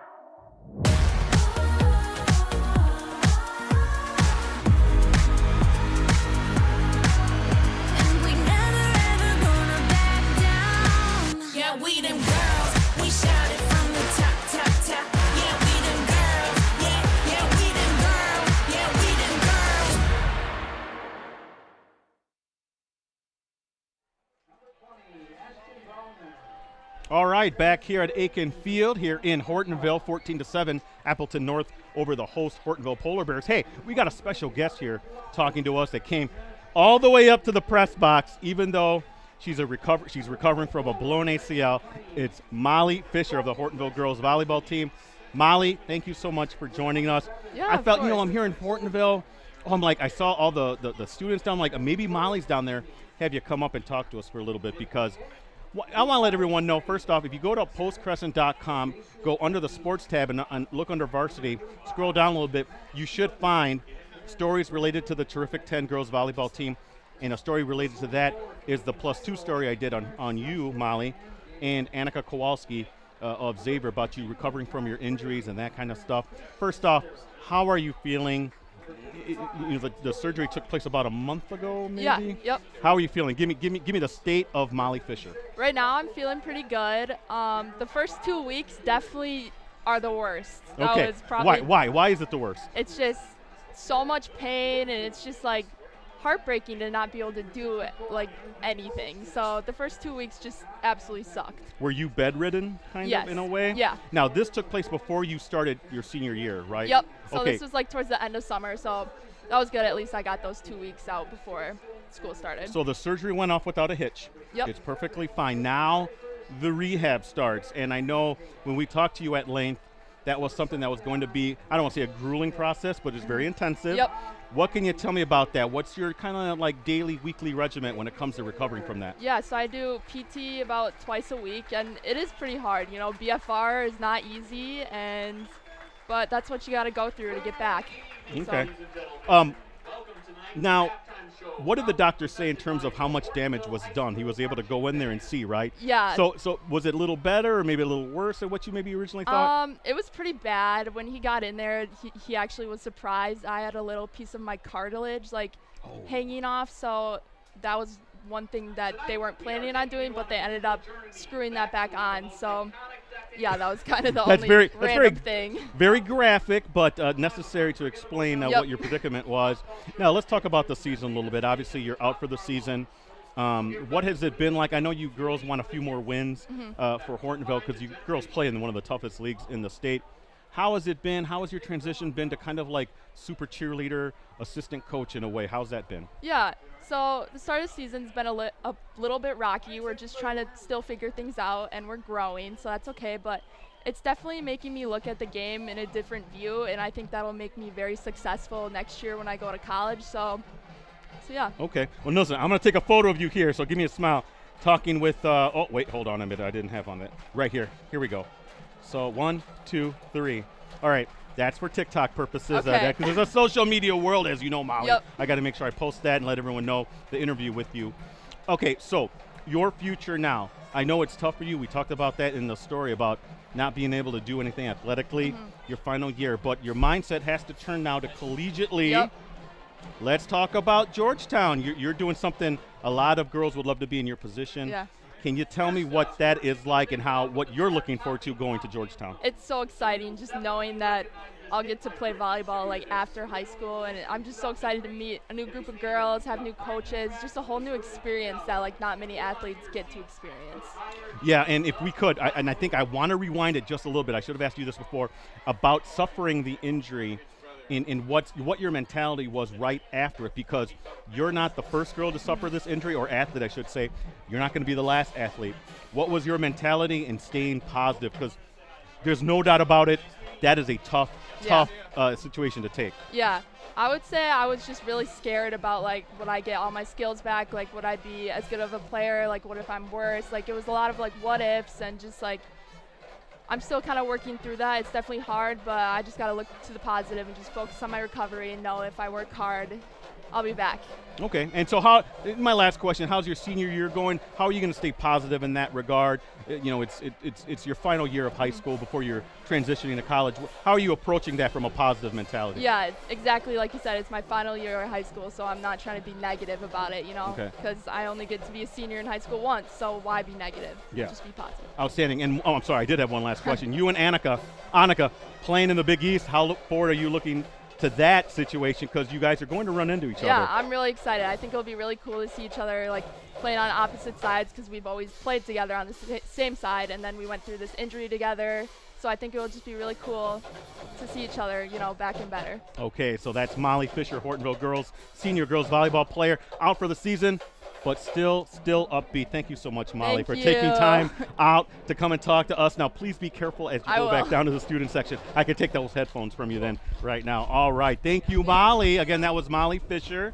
Everyone who hasn't read the story on her, please go to postcrescent.com. Look under the search field. Just look up Molly Fisher. That story will pop up right up. Thank you, Molly, again. Be healthy. Stay safe, okay? All right, thank you so much. And I got to give these headphones back to Brett. Okay. As we continue here, our halftime. And, Brett, this is a little bit of a longer halftime because they had the band playing. We did, but you know what? After that nice interview, we're going to take another break. Oh, okay. And we'll come back here to Akin Field after these messages. From the moment we get up, technology is at work in our world. That's why Cellcom built a network to support big moments and small victories. It's technology with a heartbeat. Promote your business, unite your team, or just get your name out there with help from the professionals at Cooney's Embroidery and Sportswear. Family owned and operated for over 20 years, we have the skills and experience to customize your apparel and spread the word about your business or organization. We can put your logo, name, or anything else you want on any article of clothing. From embroidery and screen printing to graphic design and heat press services, we've got you covered. Call today. Are you ready for this? Ready to take chances? Will you push and break your limits? Are you ready to be a legend? Are you made for greatness? Writing history? Are you ready for this? Are you ready for this? Born to be a champion, meant to change the system.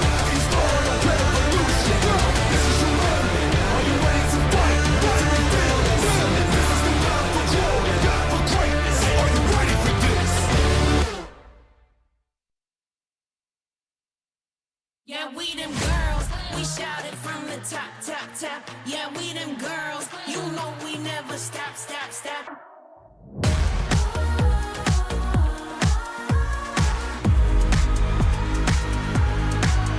And we never ever gonna back down. Yeah, we them girls, we shout it from the top, top, top. Yeah, we them girls, yeah, we them girls, yeah, we them girls.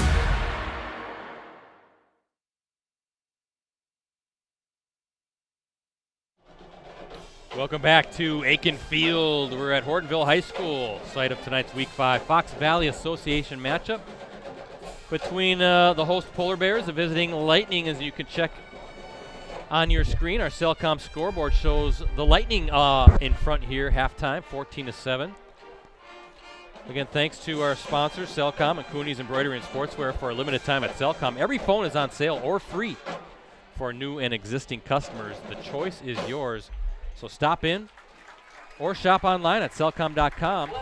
And Cooney's Embroidery and Sportswear, they have the skills and experience to customize your apparel and spread the word about your organization. Visit them online at Cooney's Embroidery and Sportswear.com. I'm Brett Christopherson. He's Ricardo Arguello. And the guy that you can't see to our far left is Jim Rosandick. We call him Rosie. He's manning the high definition cameras here. Great festive atmosphere, Ricardo. I was just saying during the last commercial break, this place is jam-packed, and it's a huge seating section here at Akin Field as well. The concession stand is hopping, a lot of energy, a lot of buzz. We've got a good game here. By the way, very good interview with Molly Fisher. Yeah, it was. I thanked her for coming up here and talking to us. With her, she suffered that injury right before we were shooting our terrific 10, the preseason volleyball team, right, Rosie? So unfortunately, I already planned on her being on the team. So it was unfortunate that she suffered that injury right before we did the photo video show. I'm like, I can't leave her and the Xavier girl, Annika Kowalski, out. We talked and like, okay, I'll do a special thing. And we just did a special, like, okay, well, we'll just do the terrific 10 plus 2. These aren't just ordinary volleyball players, Brett. They're going to play in the Big East. Yeah. Okay. No offense to anybody out there. They're not going to a Division III school or anything. Right. These are prime. These are two of the top 30 players in the state. So I'm like, all right, I got to showcase them. That's one way to do it because, Brett, unfortunately, with these high-performing athletes, one of the things you see are ACL Yeah, I injuries, know. right? Yep, So I had them talk about the process, what they felt, what they went through, what the rehab is going to be like. I think Annika was a little bit farther ahead than Molly on that. So I was able to cobble together a story out of it, and get it to where people can kind of relate to that, because I'm sure there's athletes who've gone through that or who will go through that, unfortunately. But thanks to her for coming up and talking with us for a little bit here at the half. Shay, she's showing great athleticism still. She's using those crutches to hop up all these steps. I know. Right here to get I into felt the press so box. bad. I was like, please don't get more injured. I would never be able to forgive myself. She's way more athletic than you and No, I combined. definitely. So that was no big deal for her to get up there. But good job, Ricardo. And some of your first half thoughts. Yeah. Well, first up, this is a game where it's kind of hard to gauge in some ways, because when you have teams making penalties, there was a situation there at the end of the first half where Hortonville got it down to the 19. Then because of penalties, misplays, that kind of stuff, they ended up punting from, I believe, their own 40-something. Brett, that stuff can't happen. We're week 5 now, right? So those kind of mistakes, inexcusable if you're a coach. I know that's what he's relaying to his team over there for Hortonville, I should say, Coach Reichert. It's tough to swallow. And Appleton North is not absolved from this either. Okay, they were making some mistakes too as well. Now offensively, they were able to do a little bit better job of putting things together, but they're still a team that I felt probably left some points out there on the field.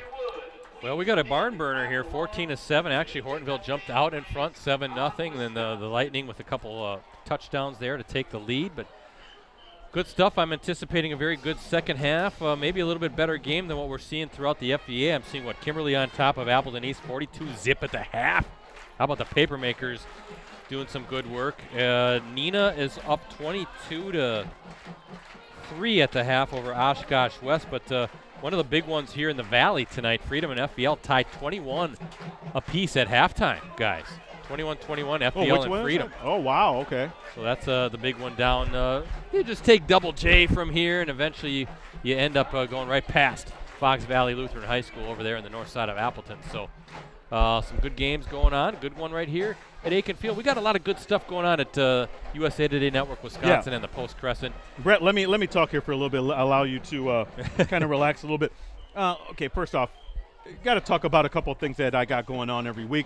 One of them is the Varsity Roundtable. Every Wednesday at 7 o'clock, we welcome a high-performing team in our area. This past week, it was Appleton North football. Yeah. We had 4 players from the Lightning come on board, talk about the great seasons that they've been having.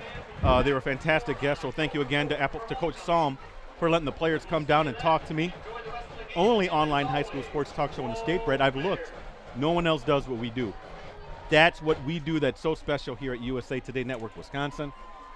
That's every Wednesday, 7 o'clock. Hope to have a volleyball team or something next Wednesday, but best place to check us out, there's a couple places, facebook.com/varsity roundtable, or you can also check us out on TikTok. Yes, I'm not kidding.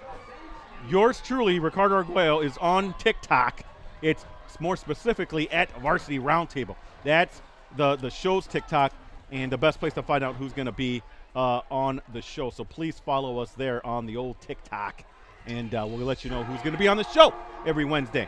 Also, concerning this game, I do a wrap-up column that usually runs, that's usually up maybe Sunday morning, Monday. It's during one of those days whenever I can get it done, but it involves a recap with quotes and all that kind of stuff from area teams as much as we can do. Sometimes it's a collaborative effort. If my colleagues, Mike Sherry, my boss, or perhaps one of our part-timers, Dan Cohn and or Jim Oscola, are also at a game, kind of put together maybe a recap of that week's football games. So please check that out. We also have a rankings, right? The high school football rankings that I do, the area local rankings. By the way, Kimberly #1 in large school, Wrightstown #1 in small schools. You can check that out as well. I also kind of compile top performers for the week as well. So that's another thing you can do. Another thing that I want you to watch out for is our Athlete of the Week. If you can check those out every week, that debuts every week, Tuesday morning. You can vote for your favorite local athlete. If they are on the poll, please check it out. It's free. You can go on there and vote as many times as you want. I think it's once every hour, though. But you can do that as well. So please check it out. And I think this next week, Brett, I believe we're going to try to do another podcast just to recap, because there's been some things going on already locally that we have to talk about in terms of top contenders in football and things like that. So we also have the podcast that's periodic as well. That's the 920 Sports Podcast. So all that good stuff, plus all the photo galleries, the videos that we do. I also want to send one more thing, Brett, before we can talk about what stuff that you got going on. We are doing, I just finished up a story on Wapaka standout volleyball player Peyton Carlson. Please check that out. That's going to, I want to say it's going to post Sunday or Monday. Brett, this girl is no ordinary volleyball player. She is the best junior volleyball player in the state. She's ranked #1 by PrepDig.com. She's going to Creighton, and I know what you're saying, Creighton, because maybe you think about basketball. Nah, Creighton's a top 10 volleyball team. Oh, yeah. You know how crazy they are for volleyball in Nebraska. They're nuts over there. Yeah, right. So she's going to Omaha. You know, she's just a junior, so in a few years she'll be over at Omaha. You know, I did the story on her. We got some photos from Bill Glasheen. Jim Rosandick got a nice little card. She came down initially from Wapaka when we were doing the Terrific 10. Elite 11, she took time out of her busy schedule to come down, talk to me. Then I caught up with her again just this past week, along with her coach, Coach Kinnear. So please check that out, postcrescent.com this coming Monday. Could there be any more? No, and I got to drink some water because my throat's killing me. So there is a prime example of where $1 for 6 months, that just gets you all of that content alone. Let alone the news side, the business, all that good stuff. So please subscribe right now. But Brett, what about the Packers show?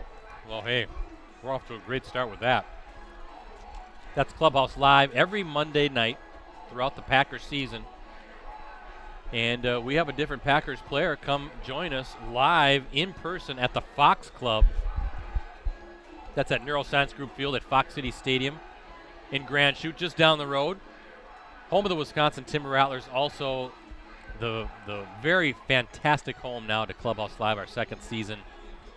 Last week we had Romeo Dobbs. The week before we had Kenny Clark. And the week before that we kicked it off with Pro Football Hall of Famer Leroy Butler. This week we have Packers defensive lineman, the sack master, Rashawn Gary's going to join us. Gates open at 5 o'clock. Show kicks off at 6:30, runs about an hour. If you're expecting a lot of X's and O's and football talk, you're going to be disappointed. If you're expecting some football talk with some more entertainment, we're going to get to know these guys away from football, see their personalities, you're going to love it. Ricardo's a host. He's a Bears fan, so we like to make fun of him. All in good fun. And I hosted as well. By the way, Brett, I must give you kudos for your new games this year, or zip physical challenge, the or whatever. Clubhouse Live challenge, yeah. Fantastic. If you want to let them know, this past week, or no, was that 2 weeks ago when we did the grand prize? It's called the Packers. Oh no, right. Packers Pale Palooza. I think we can say grand prize game because it's not even a show anymore. I don't know if we I can. think we can. I'm not going to. Don't be surprised if Packers Pale Palooza makes its second run here with Rashawn Gary, because Kenny Clark couldn't get all 4 buckets completed with the ping pong ball. We want to see if Rashawn Gary can as well. Now, the reason why, Kenny and Rashawn, they're going to be kind of semi-regular guys. They're each going to come on once a month. Right. So they're going to be kind of our anchors, but then we're going to sprinkle in the rest of the dates with some different guys. I know we have Don Mikowski coming on again, one of the Legends Edition shows. Jared Bush is actually going to be on later on this season. He was a member of the Packers Super Bowl 45 team. He was on the show a few times when he was a player and had a great time with him. He's really starting to kind of make the media rounds and get out there a little bit. So it'll be kind of a new guy, a fresh take, and we'll see how that goes as well. But looking forward to it. Rashawn Gary, Ricardo, we talk about, I don't care what anybody says, no Packers show has that kind of a guest list. Leroy Butler to Kenny Clark to Romeo Dobbs to Rashawn Gary. That is a strong start, a strong 4-week start to the season. And now it's up to the Packers to win some games. So looking forward to that. If you can't make a show, and by the way, we give away some great prizes. We just gave away a set of Packers Colts Miller Lite deck tickets. In a couple weeks, we're going to give away Packers Cardinals Miller Lite deck tickets as well. Get you to that game at Lambeau Field here in the next few weeks. So nobody does it better than us. No one. I'm confident in saying that. And you can register to win some great prizes. We're going to have a high school team of the week. Sounds like Kimberly Boys Volleyball is going to be there to join us. Looking forward to that. as well. I think it's just a great community connector. We got a lot of space in the Fox Club, free parking at the stadium. It doesn't get much better than that, other than the fact that if you can't make a show, you can watch it on any of our USA Today Network Wisconsin websites, Facebook pages, including Clubhouse Live and Packers News, so give those a like, and our USA Today Network Wisconsin YouTube channel. It's the award-winning Clubhouse Live. We hope you could check it out. Good stuff here. Halftime here at Akin Field, 14-7 lead for Appleton North. I believe Appleton North gets the ball to start the second half. So it could be imperative for Hortonville to come out strong defensively. I've been actually really pleasantly pleased with Hortonville and how they've been competing against a very good Appleton North team, Brett. Mixing quarterbacks, Butson and Pfeiffer kind of taking turns and doing some work in the run game as well. And should be an interesting second half. See how Appleton North kicks this thing off. How about a long halftime, too? I wonder if it takes these guys a little while to kind of get back into the groove.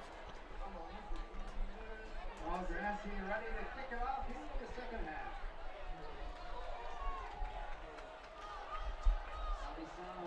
Sean Hansen back to receive.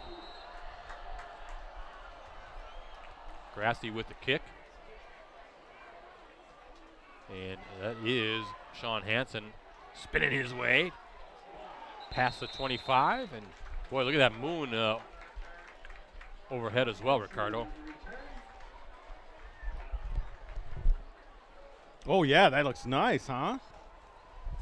Tell you, September, Wisconsin is unbeatable. It really can be the best month of weather, right? I mean, but Rosie all over it, getting a shot of the moon. We just Rosie. Just had the full moon harvest moon, right? Speaking of harvest, Rosie just had a full meal up here, so you know he's ready to go. You guys can wolf down that food. I got to start chewing slow. I got to take care of my gut. First and 10 from the 28. Yeah, that's Grant Hardy, Ricardo. It now is. at quarterback, taking some direct snap there, trying to get him in the mix offensively. And we'll see how long they keep Hardy in. Or are they going to kind of rotate Charlie Olson back in? I thought Olson played a good first half. I thought he did too.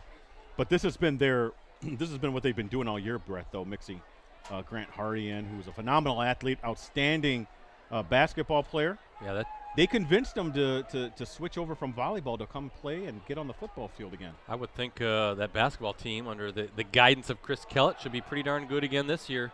Ooh, wow, good tackle. That was number 23 on the tackle. Harley Juarez, the senior defensive back, doing a good job of tripping up the runner there and setting up a third down.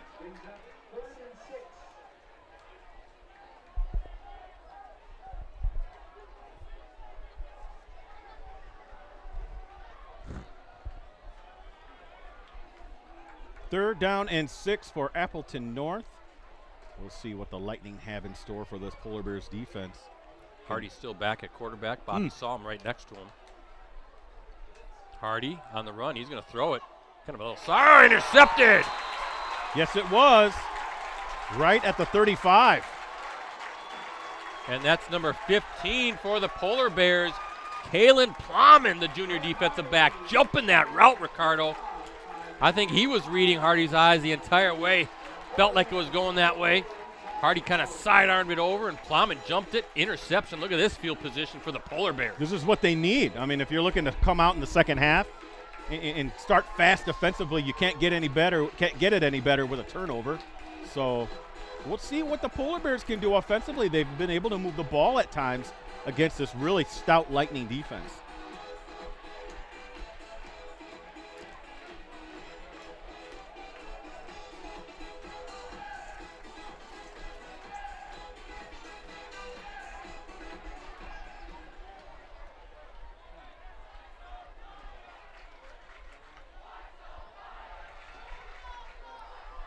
First and 10 from the 34. That's picked off. Right back. Brett at the 31. He's got a block. He's trying to beat finally spun down, but Ricardo. Brady Golden, the junior linebacker.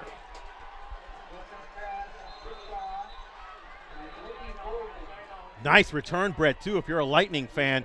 got them way inside the 30. Where are they marking this? Inside the 20. Golden, talk about reading the quarterback's eyes. He was just there, kind of following, kind of sliding where Butson was going. Butson rolling to his right, had time, and just kind of jumped up, snared it, and then had some guys, a little bit of a convoy leading him down. I thought maybe a block or two away, and he'd be celebrating into the end zone. Looks like we have a Hortonville player down. I think that's number 68 for the Polar Bears. That's Blake Meyer, a junior offensive lineman. Hopefully he's all right.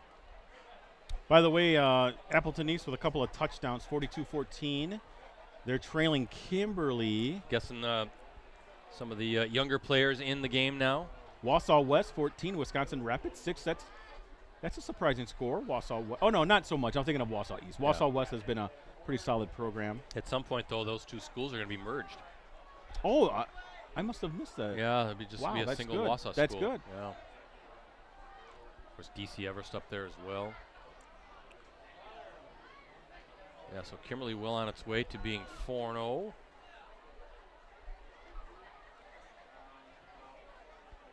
And hopefully Meyer, they're still tending to him on the field. But Ricardo, boy, good job by Golden there, number 18, the junior, 6'2", 205-pound linebacker. And that's a play that defense needed. I mean, that was great field position for the Polar Bears after they intercepted the ball. Now look at this.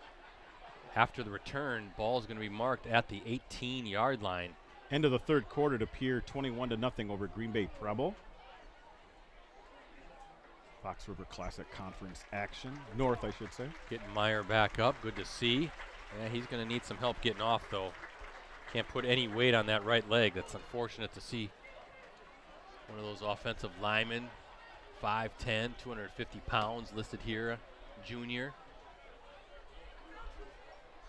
Now he's starting to put a little bit of weight on that right leg, so that's good to see. Hopefully all is well for the young man. So we're going to start after the injury timeout, 10:20 to play in this third quarter.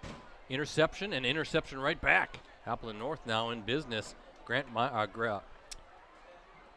Hardy, the quarterback, still for Appleton North.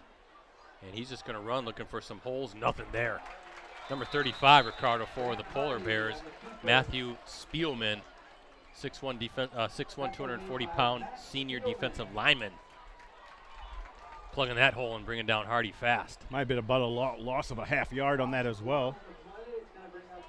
2nd and 11 for Appleton North as Hardy goes to the sideline to get that play. Or no, he's not, right? Is Charlie Olsen back? Nope, Hardy's still back there. Oh, yeah, sorry.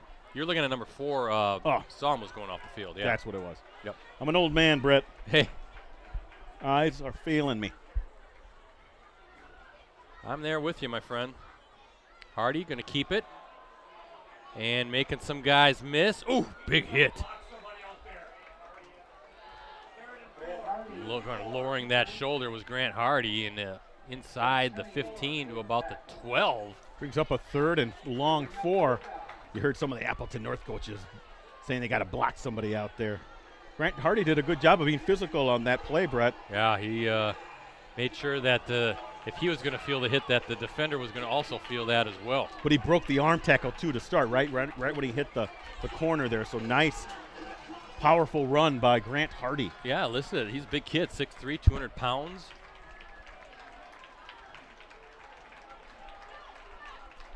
He's trying to get the formation set here. Back judge holding off that. And now what do we have here? False start. Somebody, it's too long, right? Too long Is to kind of get. game? No, false start. No. Yeah, false start. Backs up Appleton North now 5 more yards.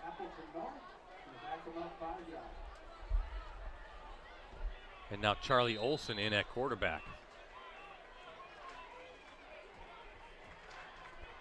Some frustration there, I think, on that Appleton North sideline, Ricardo.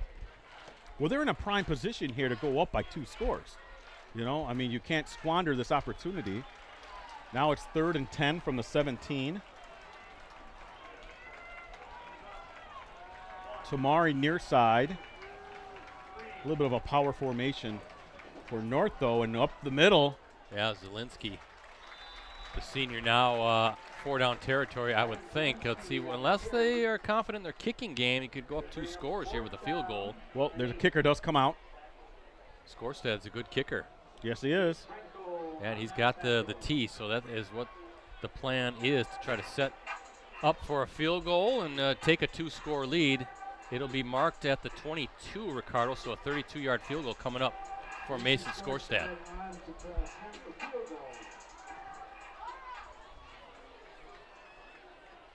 Skorstad, a senior.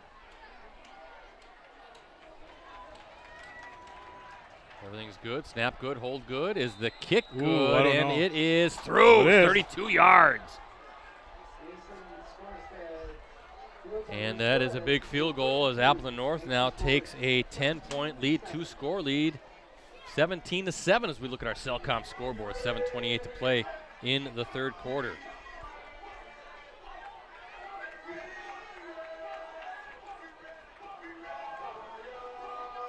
Just updating my Twitter. You can follow me at Ricardo DeLeon, DELIAN. Brett's at PC Brettsy. Rosie's at Metal Rosie. Twitter or X, whatever you want to call it. Appleton North, they've been a second-half team this season, scoring, well, entering tonight, 55 of its 76 points over these third and fourth quarters. And add 3 more points now tonight.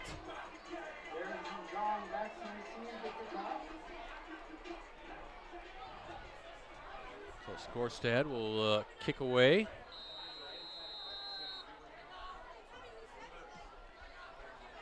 Zhang and Barron's back.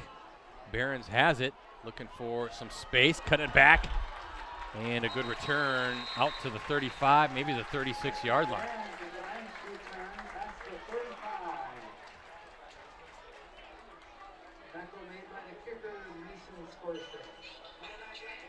Muskego leading Arrowhead 3-0. That's a big game in the Classic That's in 8. the fourth. We were down in Muskego week 1. Yep. Saw the Muskego come back, roaring back in the second half to take down Neenah, which dominated the first half. Beautiful community down there, Muskego, beautiful facilities. Had a good time with our buddy J.R. Radcliffe. Yeah. Pfeiffer, the quarterback. And Barron's not much there. Bobby saw him, one of the first guys there. Golden as well. I see number 94, Ezra Bowman Barnes.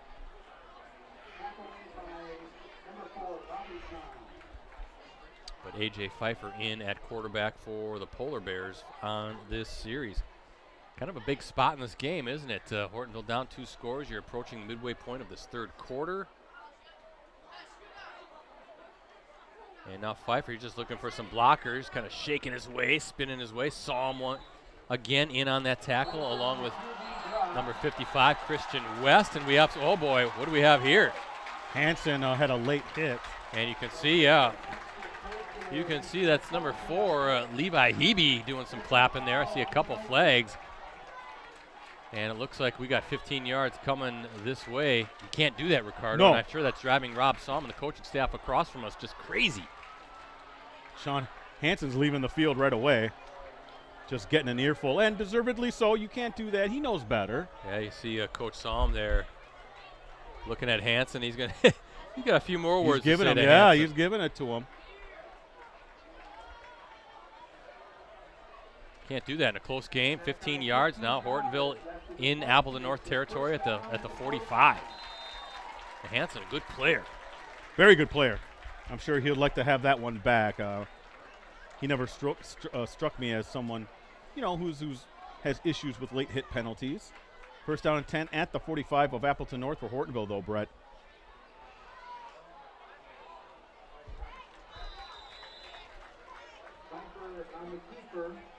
So Pfeiffer keeping it there. Yeah, a few yards they'll give him to the 42.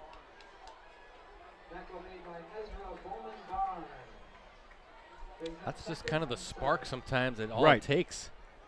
A penalty here, a fumble or turnover, takeaway, whatever it is. You need sometimes a spark to start that momentum switch.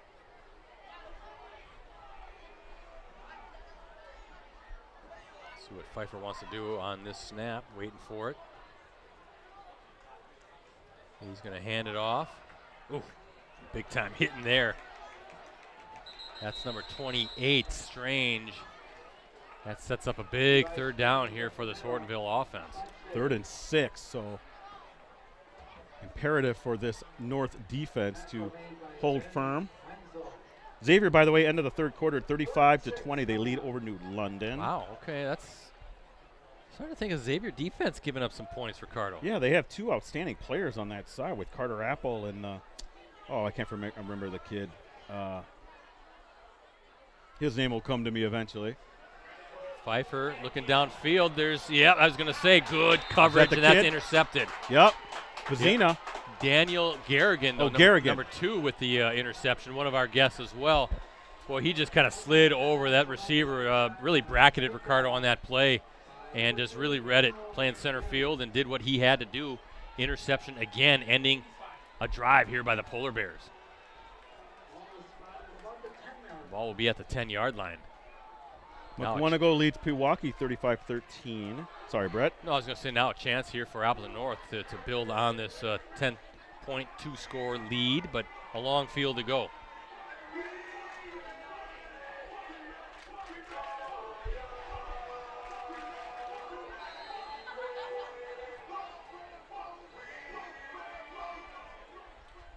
Haven't heard anything about that Kaukauna-Fond du Lac game. If anybody knows out there, give us a tweet at PC Bretzi or at Ricardo De Leon, D-E-L-I-A-N. Thank you, my friend. At Metal Rosie as well, Metal Rosie. M-E-T-A-L-R-O-S-I-E. Olsen in at quarterback for the Lightning. He's going to swing it over. Oh, big time tackle. Nice play. That was Grady Quick making the tackle on Gavin Zielinski. Just trying to get Zielinski in space, but Quick, again, too quick. And bringing down Zielinski for a 1-yard loss. Good open field tackle, diving at the ankles of Zielinski there.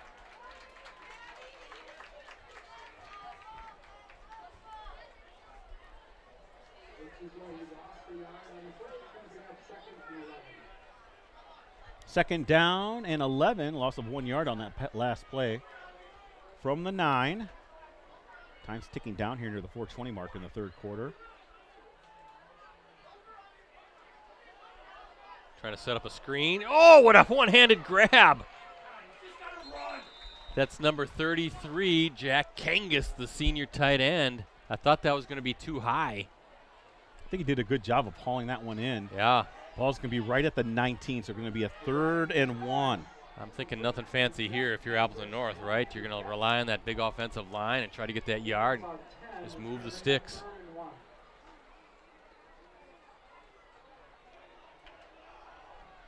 We have one final already, Brett. I'm a little sad. Lomira 56, my Amro Foxes 0. Ooh, what's going Taking on it on the chin. What's going on with Amro this year? I don't know. Farmro. Just not getting it done. Saw him with it, and he's got the first down. He needed to get to the 20, and he did. It's close, but they're going to give it to him. Yeah, he's got the first down. And they will move the chains.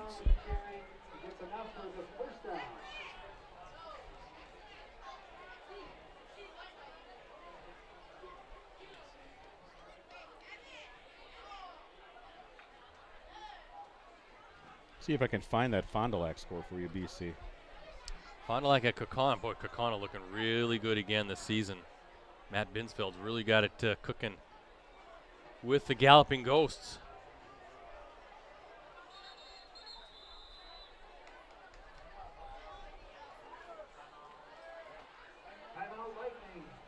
Nothing yet, but maybe I can find a live stream or something for you, BC. Okay, Appleton North with the timeout. We're going to keep close track okay, on you this. got this. All right. Well, but they kind of did it again, Ricardo. They announced Appleton North, but they pointed to Hortonville. Now they switched it and pointed to Appleton North side. Oh, boy. Got it. I know you don't appreciate that, Brett. I'm just trying to make sure that those watching have the most accurate information on our Cellcom scoreboard. It looks like it's in the third quarter, Brett. 28-14, Kaukauna leads Fond du Lac. Oh, okay, Fondy playing tough. Looks like a big crowd at Kaukauna. Yeah, but high school sports doesn't matter. Yeah. That will never be my mindset, my friend. It matters. I mean, I wish we could have a camera that could capture how many fans are here tonight. It's quite impressive.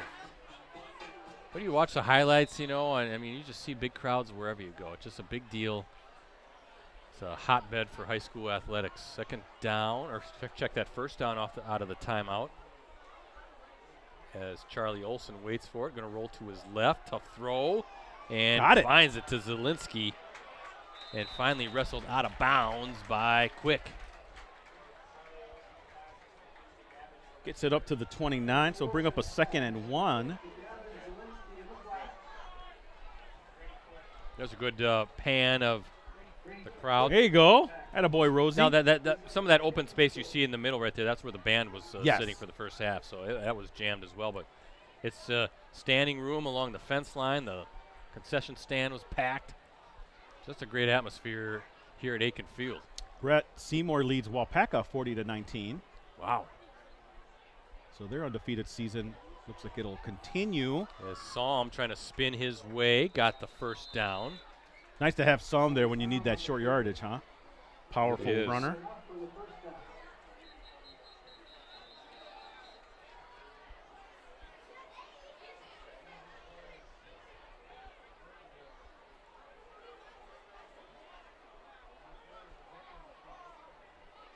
And we have another Hortonville player down, unfortunately. That will stop the clock. That's a final now. Kimberly beat Appleton East 42-14. See if I can maybe find some other scores here as we wait. Looks like is that number 2? Is that Cooper Willis? Brett, the Mustangs, your Little Chute Mustangs, lead Denmark 20-0. There we go. End of the third. Cooper Willis, a senior defensive back, down right now for the Polar Bears. Still 21-0 to Pierre over Preble at the end of the third quarter.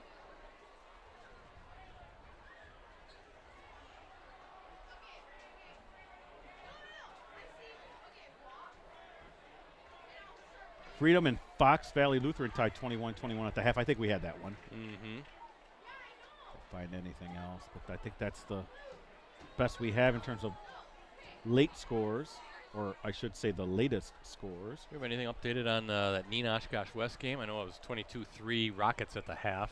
Usually we get that from our friend. Johnny Oak, down at Neenah. I've seen it. Again, we're going to see the Rockets next week taking on these Appleton North Lightning. That'll be a good one. Yeah, we'll be at Paulding Field, just down the road off of Double J, right? Appleton North High School. Live coverage kicks off at 6:45 p.m. Looking forward to that. We haven't seen the Lightning since week 1. I know Grant Dean a little nicked up for the Rockets. That's true. Again, sign up, sign up, folks, for that digital subscription to. Look at that, Freedom 28-21 after 3. Thank you, Mike Sherry. Digital subscription right now, Post Crescent, any of our USA Today Network Wisconsin sites, $1 for 6 months. That's all it costs, $1 for 6 months, and you get full unlimited access on your desktop, tablet, and mobile devices every day. Just go to any of our sites, and you'll find information on how to sign up. We would really appreciate your support. That $1, believe it or not, goes a long way in us being able to present these Cellcom Varsity Game of the Week live streams. So we appreciate your support. Appleton North, a playoff participant every season since '04. Appleton West at halftime, Brett. Now, we don't know a latest score here, but they're leading Green Bay Southwest 32-21. Wow, the Terrors. Rosie's interested in that. That's his. Good to see. Bayport up 42-6 over Ashwaubenon. That's also at the half. I know Ashwaubenon. That was a game initially that I thought, that could be an interesting game, but nah, I mean, Bayport's kind of starting to look like Bayport again. In the third quarter, Brett, Wrightstown 15-7, we believe, over Two Rivers. Ooh, wow, really? Two Rivers, not the Two Rivers that we've grown accustomed to the last couple seasons. They struggle now, yes. And they're in the Northeastern Conferences. Hey, Winneconne also undefeated, Brett. I'm just saying the Wolves are up 21-0 over Shawano. Willis being helped off the field, and he can't put any weight on. Well, a little bit of weight on that right leg, not much though.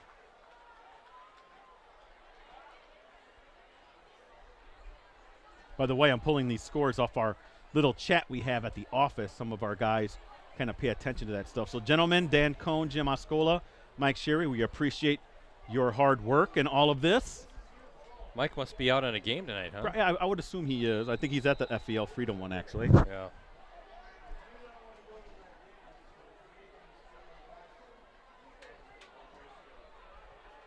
So first down and 10 at the 31 for North.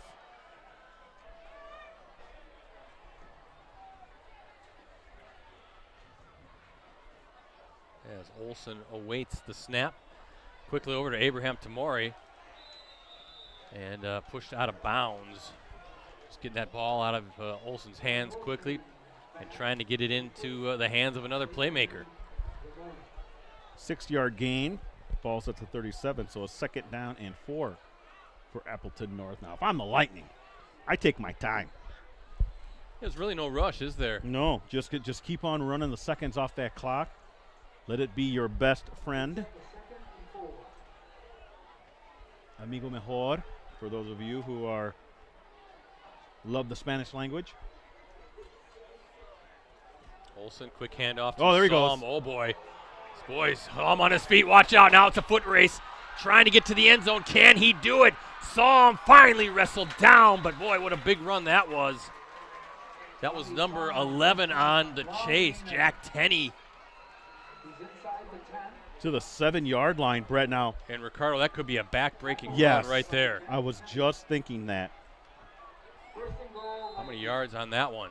56. 56-yard scamper by Psalm. Boy, he exploded through that hole, and then it was a foot race. Credit Tenney for chasing Psalm down, but score here could almost be the knockout blow.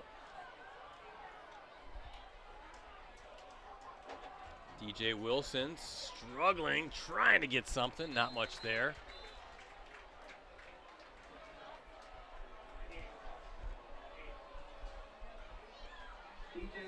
This gets a loss of 1 yard, Brett.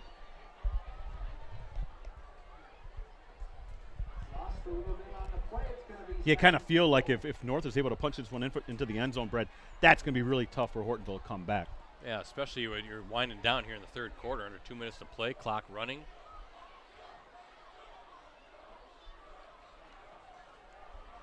Becomes a 3-score game at that point. Let's see what Appleton North can do here on second down. Olsen looking to his left, going to kind of rainbow. There it is. And just overshot Hardy. Just overshot him, Brett. That was the play, though. He was there. Very well designed. Got Hardy open. Now it's a matter of Charlie Olsen's got to hit that pass. Boy, oh boy. I think Charlie wants that pass back, Brett. Yeah. Again, great play design on that one.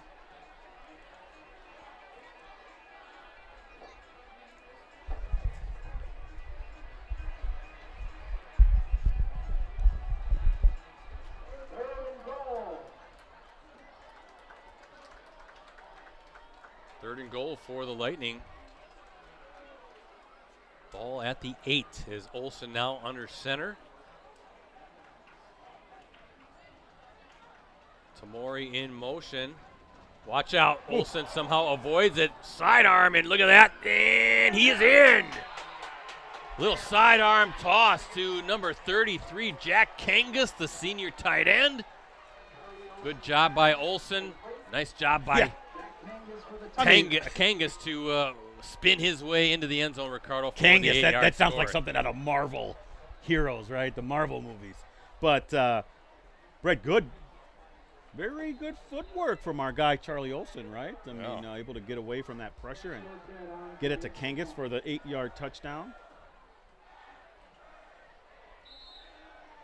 PAT is good, and boy, that is going to be that's a big-time hill for the Polar Bears to climb now as we look at our Cellcom scoreboard. 24 unanswered points by the Lightning. They lead 24-7 over Hortonville in our Cellcom Varsity Game of the Week live stream.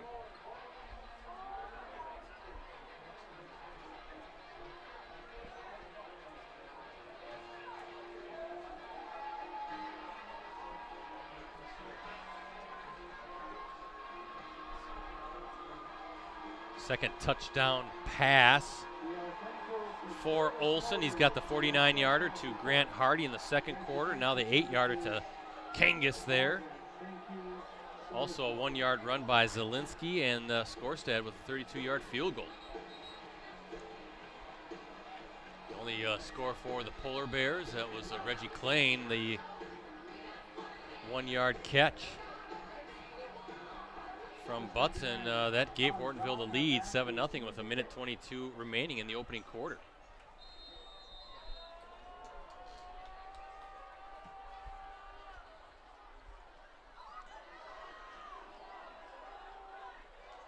Barons on his feet, finally wrestled down at about the 31, 32-yard line.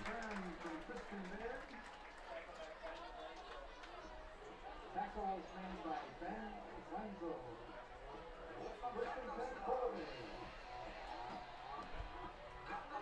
24-7 Appleton North. Well, we talked about that, Brett. You mentioned it. How North is a second-half team. Yeah. Right. They tend to play better as the game goes on. So this is kind of right on the playbook for them. Right on the script.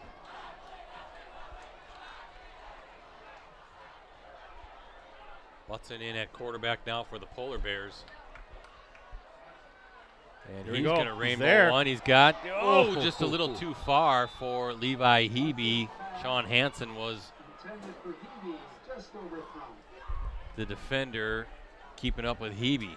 Hebe had a step or two. He did. And Hansen was there defending, but just a bit overthrown, Brett. 24-7 is your lead. Lightning over Hortonville.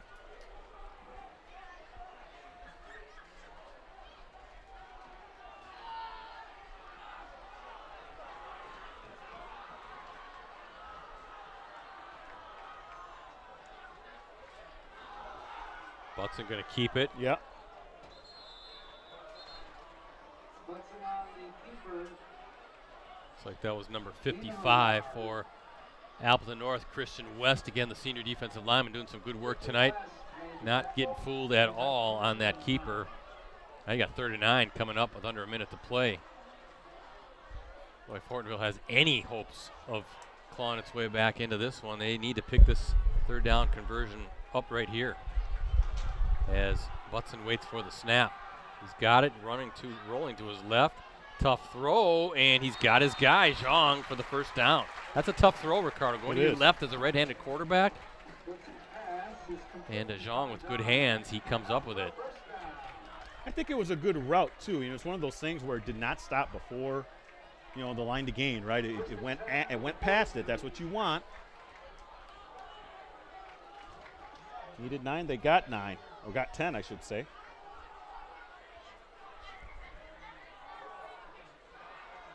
Butson over the middle. Got him. Oh, nice throw, nice catch. Yeah, that's number 30. John Engelbert, the sophomore running back, making a nice grab. 17 yards, Brett. So, we're seeing a couple double-digit yards gained here in the last 2 plays for Hortonville, as that might be the final play. I would think you want to of the run one third more, quarter. maybe, wouldn't you? No, I think you're right, Ricardo. I think we're just going to let that clock run out.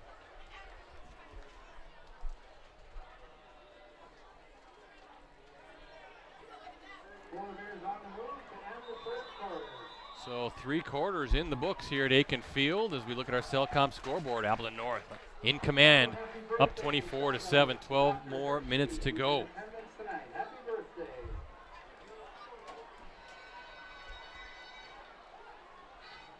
Got to be encouraged if you're a Hortonville fan with this drive. It's a couple of big chunk plays there. It's imperative that they score here because time's not on your side at the moment.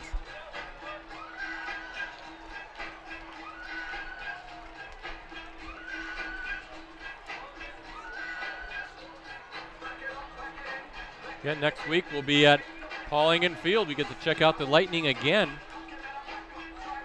Potentially a pretty big matchup between Appleton North and Neenah, one of the games of the night, I would think, for sure, in the Fox Valley Association. Live coverage will kick off at 6:45 p.m.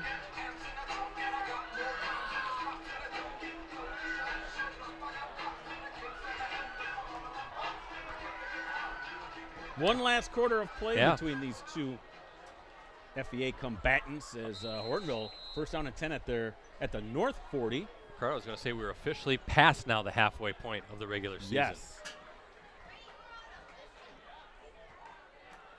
Butson, play fake, setting up the screen.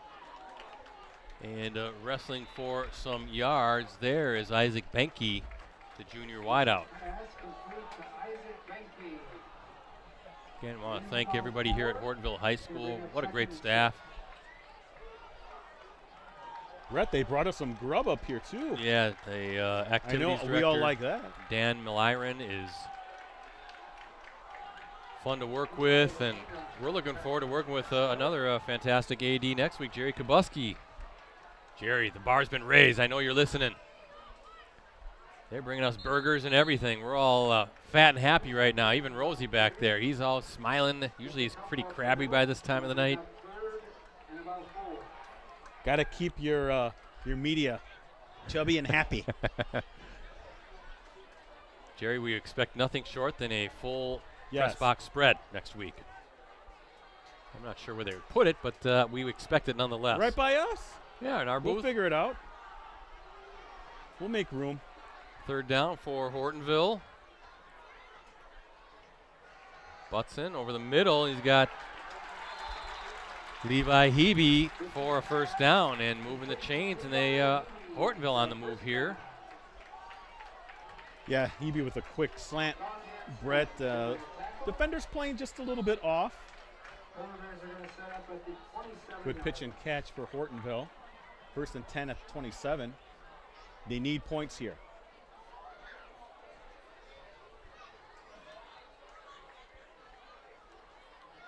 Butson again, he's got time. Now he doesn't. The pocket has collapsed, but he did the right thing. Just tuck it in. Didn't force the throw. And saw some good running room in front. 9 yards brings up a second and one situation, Brett. Quickly to the line of scrimmage are the Polar Bears, 3 receivers far, 1 near side, that's Hebe. Levi Strange in the backfield.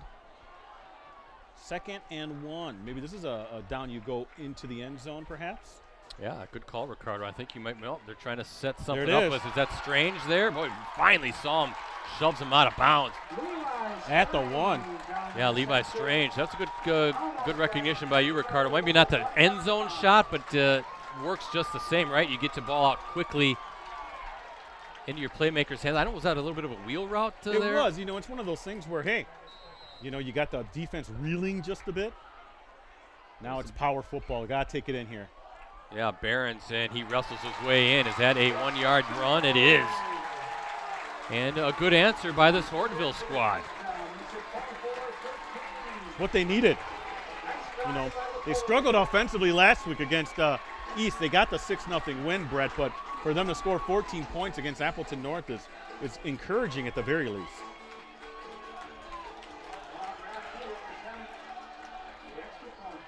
Well, back to a 2-score game. PAT away from it being a 10-point game. Paul Grassi, the kicker.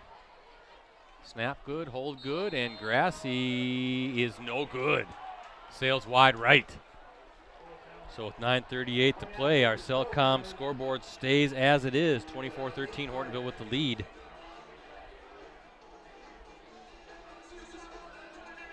That's a big PAT Ricardo missed, Yeah. and now you're talking what? Well, there's a penalty. Hold on.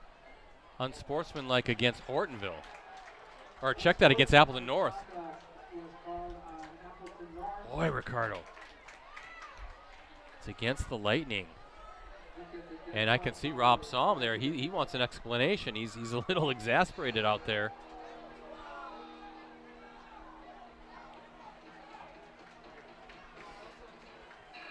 And you can see there's a shot of Coach Salm pleading his case to the officials.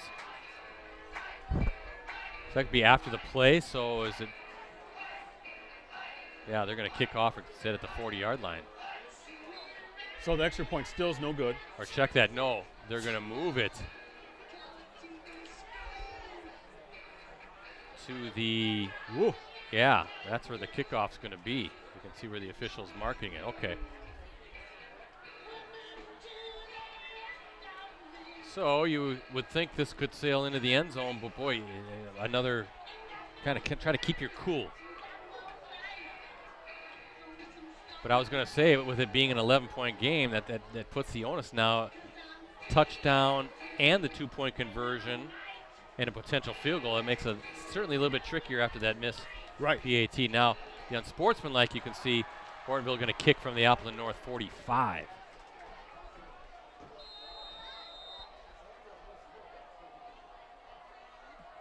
So Grassy, nice high kick's going to sail well into the end zone, and Appleton North will have it on its own 20. Well, here's your time, right? This is where Appleton North in years past, you can just rely on that offensive line. They've got a stable of running backs that really do a good job of balancing each other, so not one guy is getting suffering a lot of the wear and tear. If you're those offensive linemen and you're Rob Som and you're that offensive staff, right, you're saying, okay, guys, we're up 11, 9:38, we're going to put it on your back. Yeah, exactly. And we're going to run out as much clock as we can, and we're going to kind of just keep rotating these backs in who should be still pretty fresh. We even got a quarterback that can run a little bit in Olsen. Maybe you want to mix in a Grant Hardy from time to time and have like a 5-6 minute drive and put it away for good. It's a proper way to respond. Your Appleton North. Olsen, he's going to set up the screen with Hardy. Oh, good block. Oh boy. And now Hardy looking for some running room, still on his feet. That's as good as a run. Well, I didn't see who had the block there on the edge on that outside, but it was a good one, and Hardy was just sprang through. And ball at the 44-yard line. 24-yard gain, but that's a very promising start for Appleton North on this drive. You still feel like their offense is still just not there, Brett, but you see the talent. The potential, right? yeah.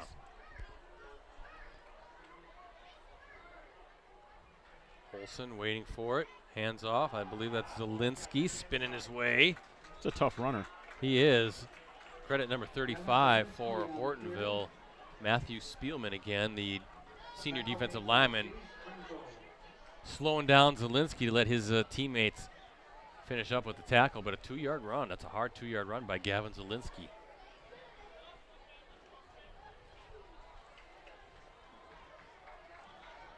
That was a great start to that drive. Little screen pass to Hardy. And now you're really in business to try to run as much clock as you can. Olsen over the middle. Good hands by Tamari. Great hands catch in traffic over the middle. Whoa. Not sure how he held on to it, but he saw that football, got it, squeezed it, brought it in. There must have been about 3 defenders around Tamari at that time. And I'll say Olsen really trusting Tamari there because he was right in a lot of traffic. 3rd down and short for Appleton North. They have gotten it into Polar Bear territory. Yeah, that flips the field at the very least. So at the very least, they've done their job in that way. But clock continuing to run, they want that 1st down, keep the chains moving, keep that clock moving. But you're right, that was a gutsy throw by Olsen.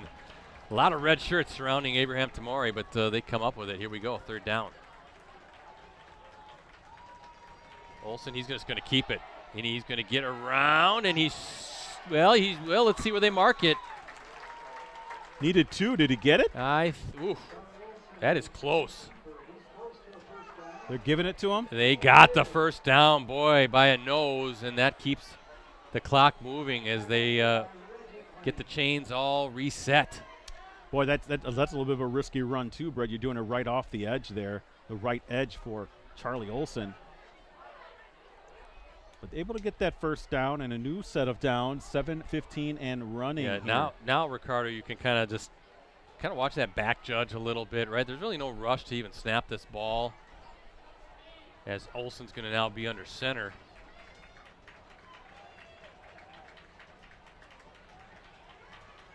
And he's going to run again, throw, I should say, on the run. Boy, nice. Got it. Nice job, tough again. That's 84, Caden Hackbarth. We called him earlier tonight, the sophomore tight end with the catch over the middle.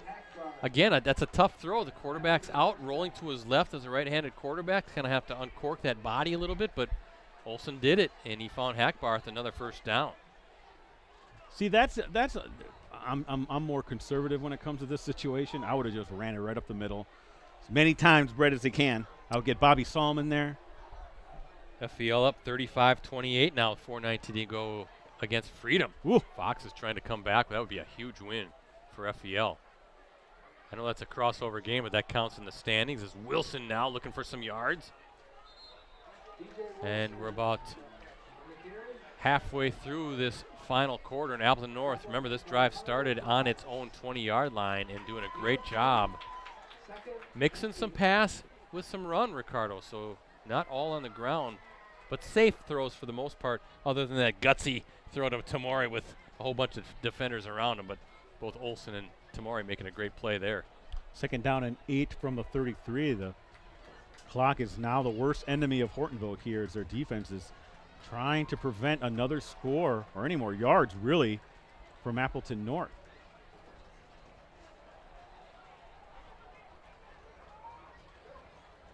Olsen waiting for the snap. He's got DJ Wilson next to him. And Olsen's going to drop back. Oh, but he takes a shot. Does he have him? Oh, the receiver ran Guido. the route. Yeah, just a little bit off on that pitch and catch. That would have pretty much put the game away, Brett. I think Charlie Olsen's going to need a cold tub after this one.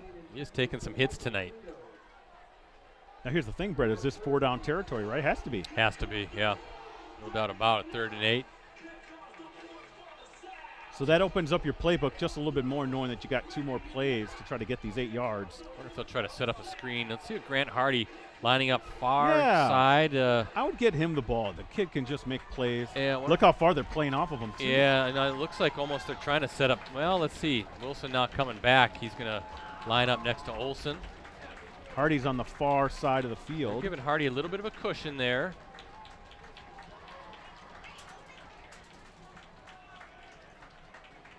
Guido, he was in motion looking for. Slipped a little bit. Is that Hardy Hardy? did. Yep. Still and got Hardy up, though. still, he's wrestling his way. 4th down and a flag on top of that. What's the call here?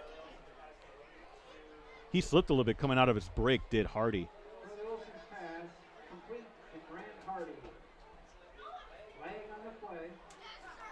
It's going to be on Appleton North, it looks like.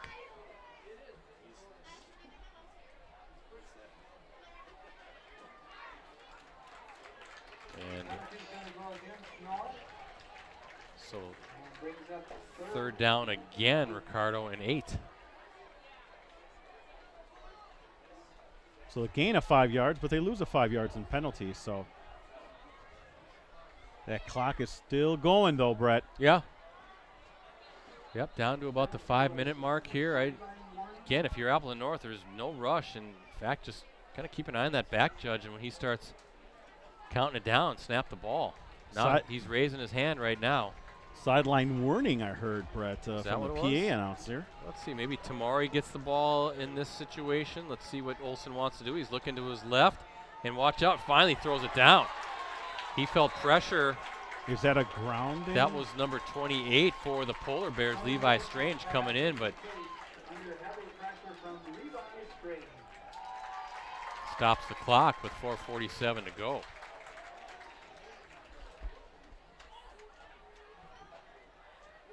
Down from the 33. What does Rob Salm want to do now? Looks like they're going to punt it, Ricardo. I see Grant Hardy lining up, so they're just going to play field position now. Little pooch punt, try to pin the Polar Bears deep. Yeah, you could pooch punt it, get it inside the 15 or 10. That's what you'd like to see here. Hardy, he's got it, and just Angling it. He's trying to, and he's going to skip into the end zone. So 1st and 10 for the Polar Bears. Not out of this one yet. No, but they're going to have to be quick. 4:41 left here in regulation, down, 11 points? As we talked about Hortonville earlier, it's only the 2nd all-time meeting that I was able to find using our colleague Dan Cohn's records. But Hortonville back in the Fox Valley Association. Remember, they had been in the Valley Football Association since 2014, so that was a long time. So here we go, 1st down and 10 from the 20. Hortonville, 4 receivers. Butson now with it. Yeah, he's rolling right, looking for somebody, and intercepted. Yep. His receiver slipped. He did. Is that Tamari out there? No, that was number 13, Jabari Hammond, the senior defensive back. Isaac Benke was the intended target there. He just flat out slipped, and Hammond was right back there. Johnny on the spot, and good concentration, knowing that he was behind the defender. And another interception for that Appleton North defense tonight. That's a tough one. That's a tough one if you're a quarterback when your receiver slips. You can't really blame that on the quarterback, and it's just an unfortunate thing that happens in the game of football, Brett, where footing is so essential.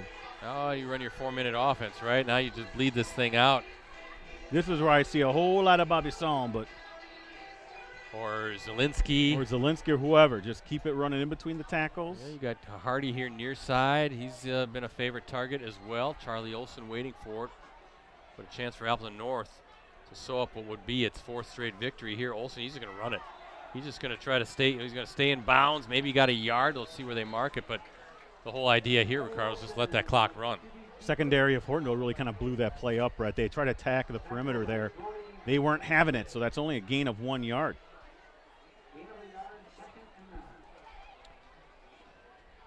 But really, what's the focus, is right? Just keep this clock running. And again, you watch that back judge there huddling up. Shouldn't be in really any rush at all. Try to use up as much of the play clock as you can. Olson under center. And he's going to he's going to keep it. Little flip to, that's number 30, and we got a flag on top of that, but that's number 32, Sam Schmaltz, the senior running back. What's the call? So first down if it stands.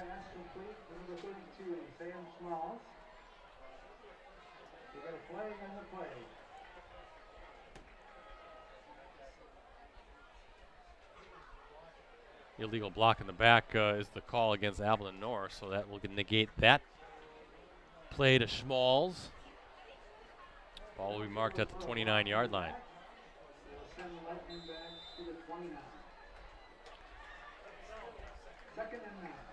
Got another update there, Brett. What is that? 29-10, Neenah with the win over Oshkosh West. So we're, again, looking forward to seeing the Rockets and Appleton North next week. That's a big FVA game, week 6.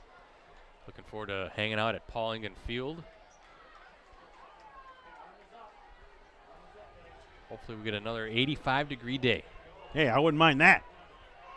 But I think it's going to be in the low 70s. That won't be bad either. I'll take that. Sunny, yep. There's Wilson, number 24, one of those guys in quick. Maybe 44 as well. 24, Reggie Klain, of course. 44, Caden Heidel. Reggie Klain will going play to Idaho. Yeah, he's going to play collegiately at the University of Idaho. He's going to be a Vandal. The Vandals, what a great nickname. That is where Jerry Kramer played. The Vandals. Rob Salm, his 17th season guiding Appleton North already. 137 and 47. That's his overall record with the Lightning, a .744 winning percentage. Of course, he took over for the legendary Paul Engen back in 08. And he has guided the Lightning to a winning record in all but one of his seasons in charge, and that was just a 500 season back in 2016. So not one losing season in 17 seasons under Rob Salm. And that looks to be the case again this year. Of course, Paul Engen, he's on the coaching staff. So is his son Brent Engen. Who else did I see out there that I recognize? I'm looking at the coaching staff names.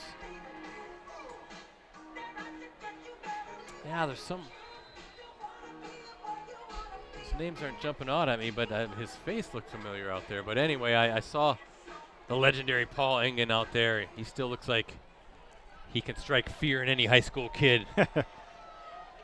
Great guy, super guy. And same with his son Brent, who did some good work as a head coach at Appleton West not all that long ago.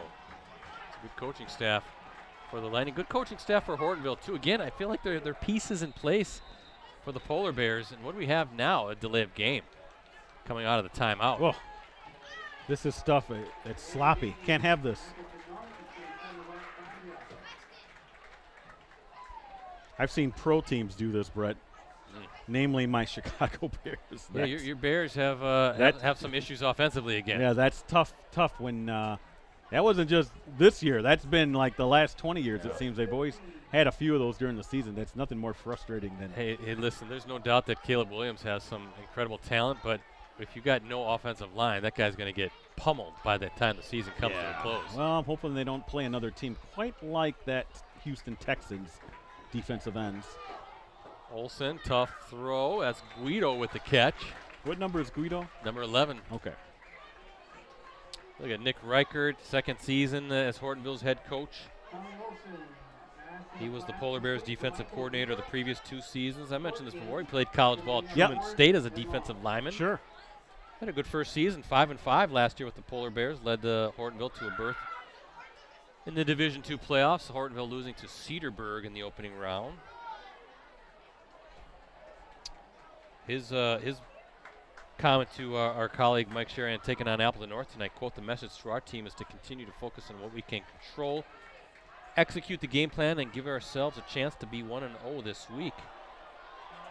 As Olsen on the run. Gets it to the 22, Brett, but needed a few more yards than that. Turnover on downs here for Hortonville. Their defense does the job. It gets the ball back with less than 3 minutes left, however.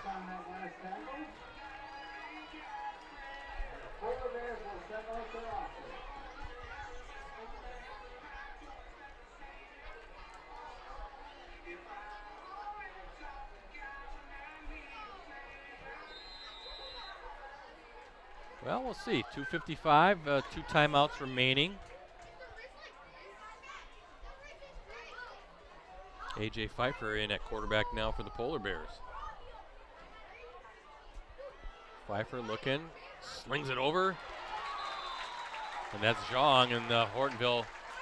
Zhang quickly finding the official right at the 40-yard line. Hortonville getting to the line of scrimmage quickly, trying to run a play here.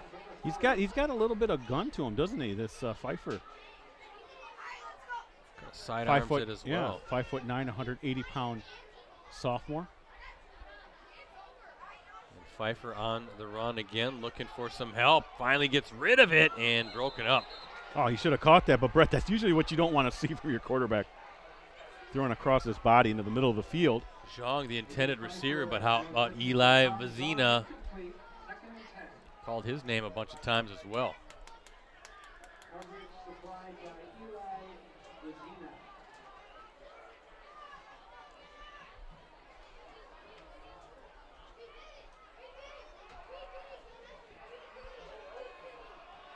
There's our pitch and catch out of bounds. Well done there. That was Isaac Benke with the reception in Appleton North territory. 2:28 to go. First down. Right at midfield. Brett, they haven't really taken off that much off the clock. No. By the way, overtime, FVL and Freedom, according to Mike Sherry, 35. That's a 35. big time game there.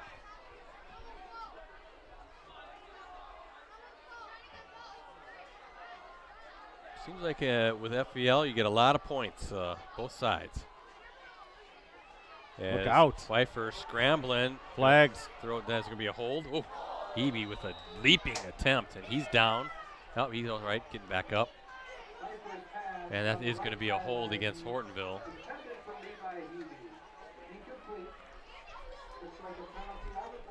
Doesn't seem like it when FVL plays. They're scoring a lot of points, and they're giving up a lot of points. It's kind of a back and forth game. That's what you saw when they took on Xavier in the Apple Bowl. So first down and 20.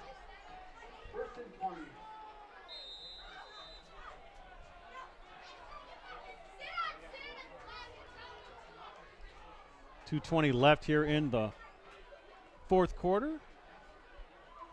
Does Hortonville have a little magic left in them here? Ooh, and dangerous pass. How in the world with 3 defenders there? That's Zhang with the catch right at midfield, and he's slow to get up. I would think he got sandwiched by 3 defenders right in the middle of the field. 10-yard gain, Brett, brings it to 2nd and 10, but boy, oh boy, he did take a Hard hit. Colin Jong, 5'9", 145-pound senior.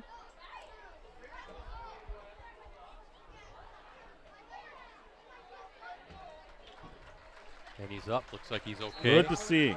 Wonder if he just got the wind knocked out of him, but good to see that he's all right. Good player. Looking forward to, I know you don't like it when I talk about this, but I have to. I'm looking forward to coming back to Hortonville girls basketball. We're going to have a nice team again, Ricardo. Oh, I'm sure they will. I got to think they're going to be preseason close to number 1, right? I mean, they'll be up there top 3, top 4, right? Led by Rainey Wilson. Yeah, she's got to be on the very short list of Miss Basketball contenders, State Player of the Year contenders, Maryland recruit. Should be some fun games in the FVA again. Watch out. Oh, big hit. Oh, just out of the reach of his receiver as well. Boy, Pfeiffer took a hit. He be almost with the catch. Pfeiffer had to get rid of it, but he took a shot. There's some quarterbacks getting hit tonight. Quarterbacks both sides really just standing tall and willing to absorb those blows as they're getting ready to pass the ball. Final, Denmark 23, Little Shoot nothing. What? That's what I'm seeing here from Brian Van Lankveld. I thought it was the other way. Oh, well. I thought you said Little Shoe was winning. I think I gave you the wrong score there. Oh, no, Brett. I think Hortonville got it back. Just a weird snap, kind of bounced weird off the turf, but Trey Fox, the junior defensive lineman, nearly coming in to scoop that up for Hortonville, or I should say Appleton North, but Pfeiffer landing on it. And Hortonville going to burn a timeout. Brett, what's the play call here? What's the fourth and 18. How about just throw it downfield, huh? Yeah, let one of your receivers make a play. Those 50-50 balls that we were talking to Romeo Dobbs about on Monday's Clubhouse Live, where Romeo Dobbs usually, for him, they're like 95-5 as far as he always comes up with those 50-50 balls. He's kind of a quiet guy, very but very how do I say, he's very astute in terms of finishing or making sure that the questions are answered. Yes. He's great in that way. Most players just shrug it off. We got him going a little bit. We had him laughing and chuckling a little bit. He had a good time. He's going to be actually back in December. He's coming back on. And maybe by that time the Packers will be in a playoff push. Rosie, how about your Browns? We're gonna have to give Jerry Kubuski at Appleton North see what's going on with the Browns this season. Oh, he's a Browns fan too? Yeah. Not going so well for the Brownies. Well, I did when I saw the Browns game was at week 1. I liked that they had the old-time logo on the center of the field. They had the little elfer over that little dude. That was cool. Oh, Pfeiffer, watch out. Oh, somehow. How'd he get out of that? It looks like I'm going to date myself. Oh, was that who got his hand on there? Was that Fox, number 34, and number 94, Ezra Bowman Barnes? I was going to date myself and say, look, I got Fran Tarkington out there, but I can't do that. I was going to say he looks like Doug Flutie. Steve Young. Way too old references, Brett. For I know. I'm trying to think of a scrambler nowadays.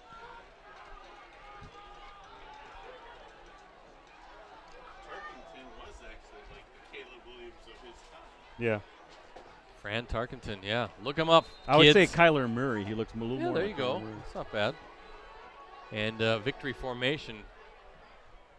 It looks like for Appleton North, get out of here with win number 4 in a row for the Lightning. Yeah, Charlie wins always Wilson. tough to get in the FVA. They are. Yep.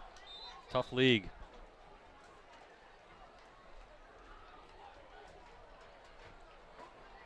So again, Ricardo, what's the game plan? You're going to have some stuff from this game online in a couple days, you're thinking, or Sunday maybe? Yeah, and I'll put something up, a little roundup thing for tonight for folks who are interested, but a more in-depth thing come, I want to say Monday morning, or maybe Sunday morning into Monday morning. And, you know, again, but I don't know if this will lead it because we have that great FVL Freedom game going on, but this will be part of that roundup.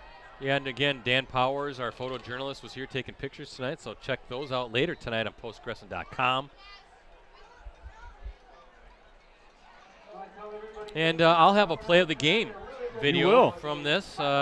Got a couple ideas, so check that out, a little play of the game. And Mike Sherry will have some highlights. I'm presuming that he's at that He FPL is. Freedom game, so he'll have some game highlights there as well in a video. Real quick, Brett.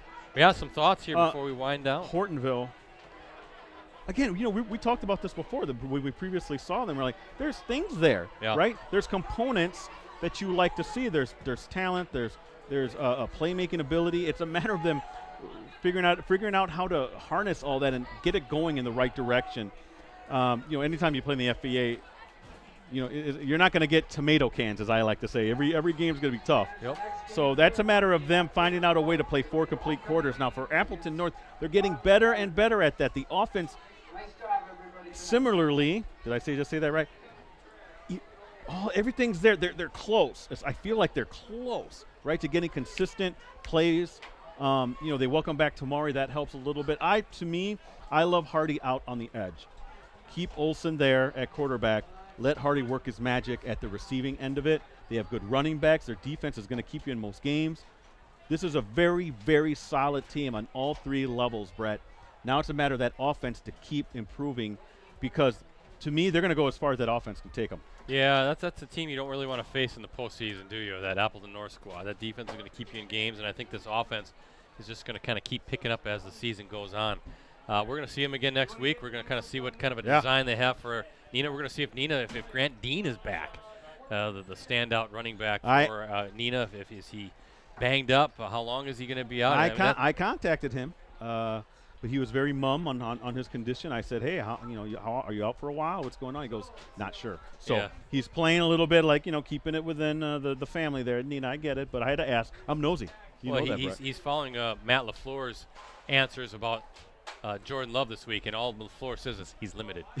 That's all he answers. Any sort of question, he's limited. Well, guys, thank you so much. Yeah. We'll see you back again next week, huh? Next over at week Nina? at Appleton North. Appleton North, that's North. right. Yep. Okay, So all right, guys, looking forward to thanks. that. Let me run down the scoring here as Ricardo zips down to the field, get some comments. Hortonville took a 7-0 lead with 1:22 to play in the opening quarter. A 1-yard catch from that was number 24. That was Reggie Klain from number 10. Braden Butson, the quarterback. That capped a 14-play drive as well for Hortonville. And also a roughing the kicker penalty gave Hortonville some new life on that drive and set up that touchdown. Then it was 24 unanswered points for Appleton North. A 49-yard pass from Charlie Olsen to Grant Hardy with in the second quarter tied it up. And then with 3:37 to play in the second quarter, a 1-yard run from Gavin Zielinski gave Appleton North a lead it wouldn't give up at 14-7. Third quarter opened with a 32-yard field goal by Mason Skorstad. That was with 7:28 to play. That followed. That was off of the big interception by Brady Golden. A long return set up that field goal. 17-7. Appleton North with the lead. Then with 1:29 to play in the third quarter, the final points of the night for Appleton North: a touchdown pass, an 8-yarder from Charlie Olsen to number 33, Jack Kangas. The final touchdown, a 1-yard run by number 25, Tristan Behrens with 9:38. PAT was no good, and that is the final, 24-13, as we look at our Cellcom scoreboard. With the victory, Appleton North now 4 straight wins. The Lightning now 4-1 on the season, 3-0 in the Fox Valley Association. Up next, they're home against Neenah next Friday night, the Fox Valley Association matchup. Kickoff is set for 7 p.m. Hortonville falls to 1-4 on the season, 1-2 in FVA play. Tough one coming up for the Polar Bears. They'll be at top-ranked Kimberly next Friday. Kimberly rolling over teams right now. That also is a Fox Valley Association matchup. Kickoff is set for 7 p.m. As for us, as I said, we are going to see Appleton North Neenah next Friday night at Akin Field. Live coverage kicks off at 6:45 p.m. And again, you can access our previous Game of the Week live streams on our USA Today Network Wisconsin websites. Just go to the sports section and scroll down until you see the Watch Our Varsity Game of the Week Prep live streams link. Again, thanks to our sponsors, Cellcom and Cooney's Embroidery and Sportswear. For a limited time at Cellcom, every phone is on sale or free for new and existing customers. The choice is yours, so stop in or shop online at cellcom.com. And Cooney's, they have the skills and experience to customize your apparel and spread the word about your organization. Visit them online at Cooney's Embroidery and Sportswear.com. So for Ricardo, for Rosie, and the crew, Mike Sherry as well, and the rest of the crew at USA Today Network Wisconsin, this is Brett Christopherson signing off from Akin Field here on the campus of Hortonville High School. Once again, the final score tonight as we look at our Cellcom scoreboard. Appleton North wins 24-13. Thanks for watching, everybody.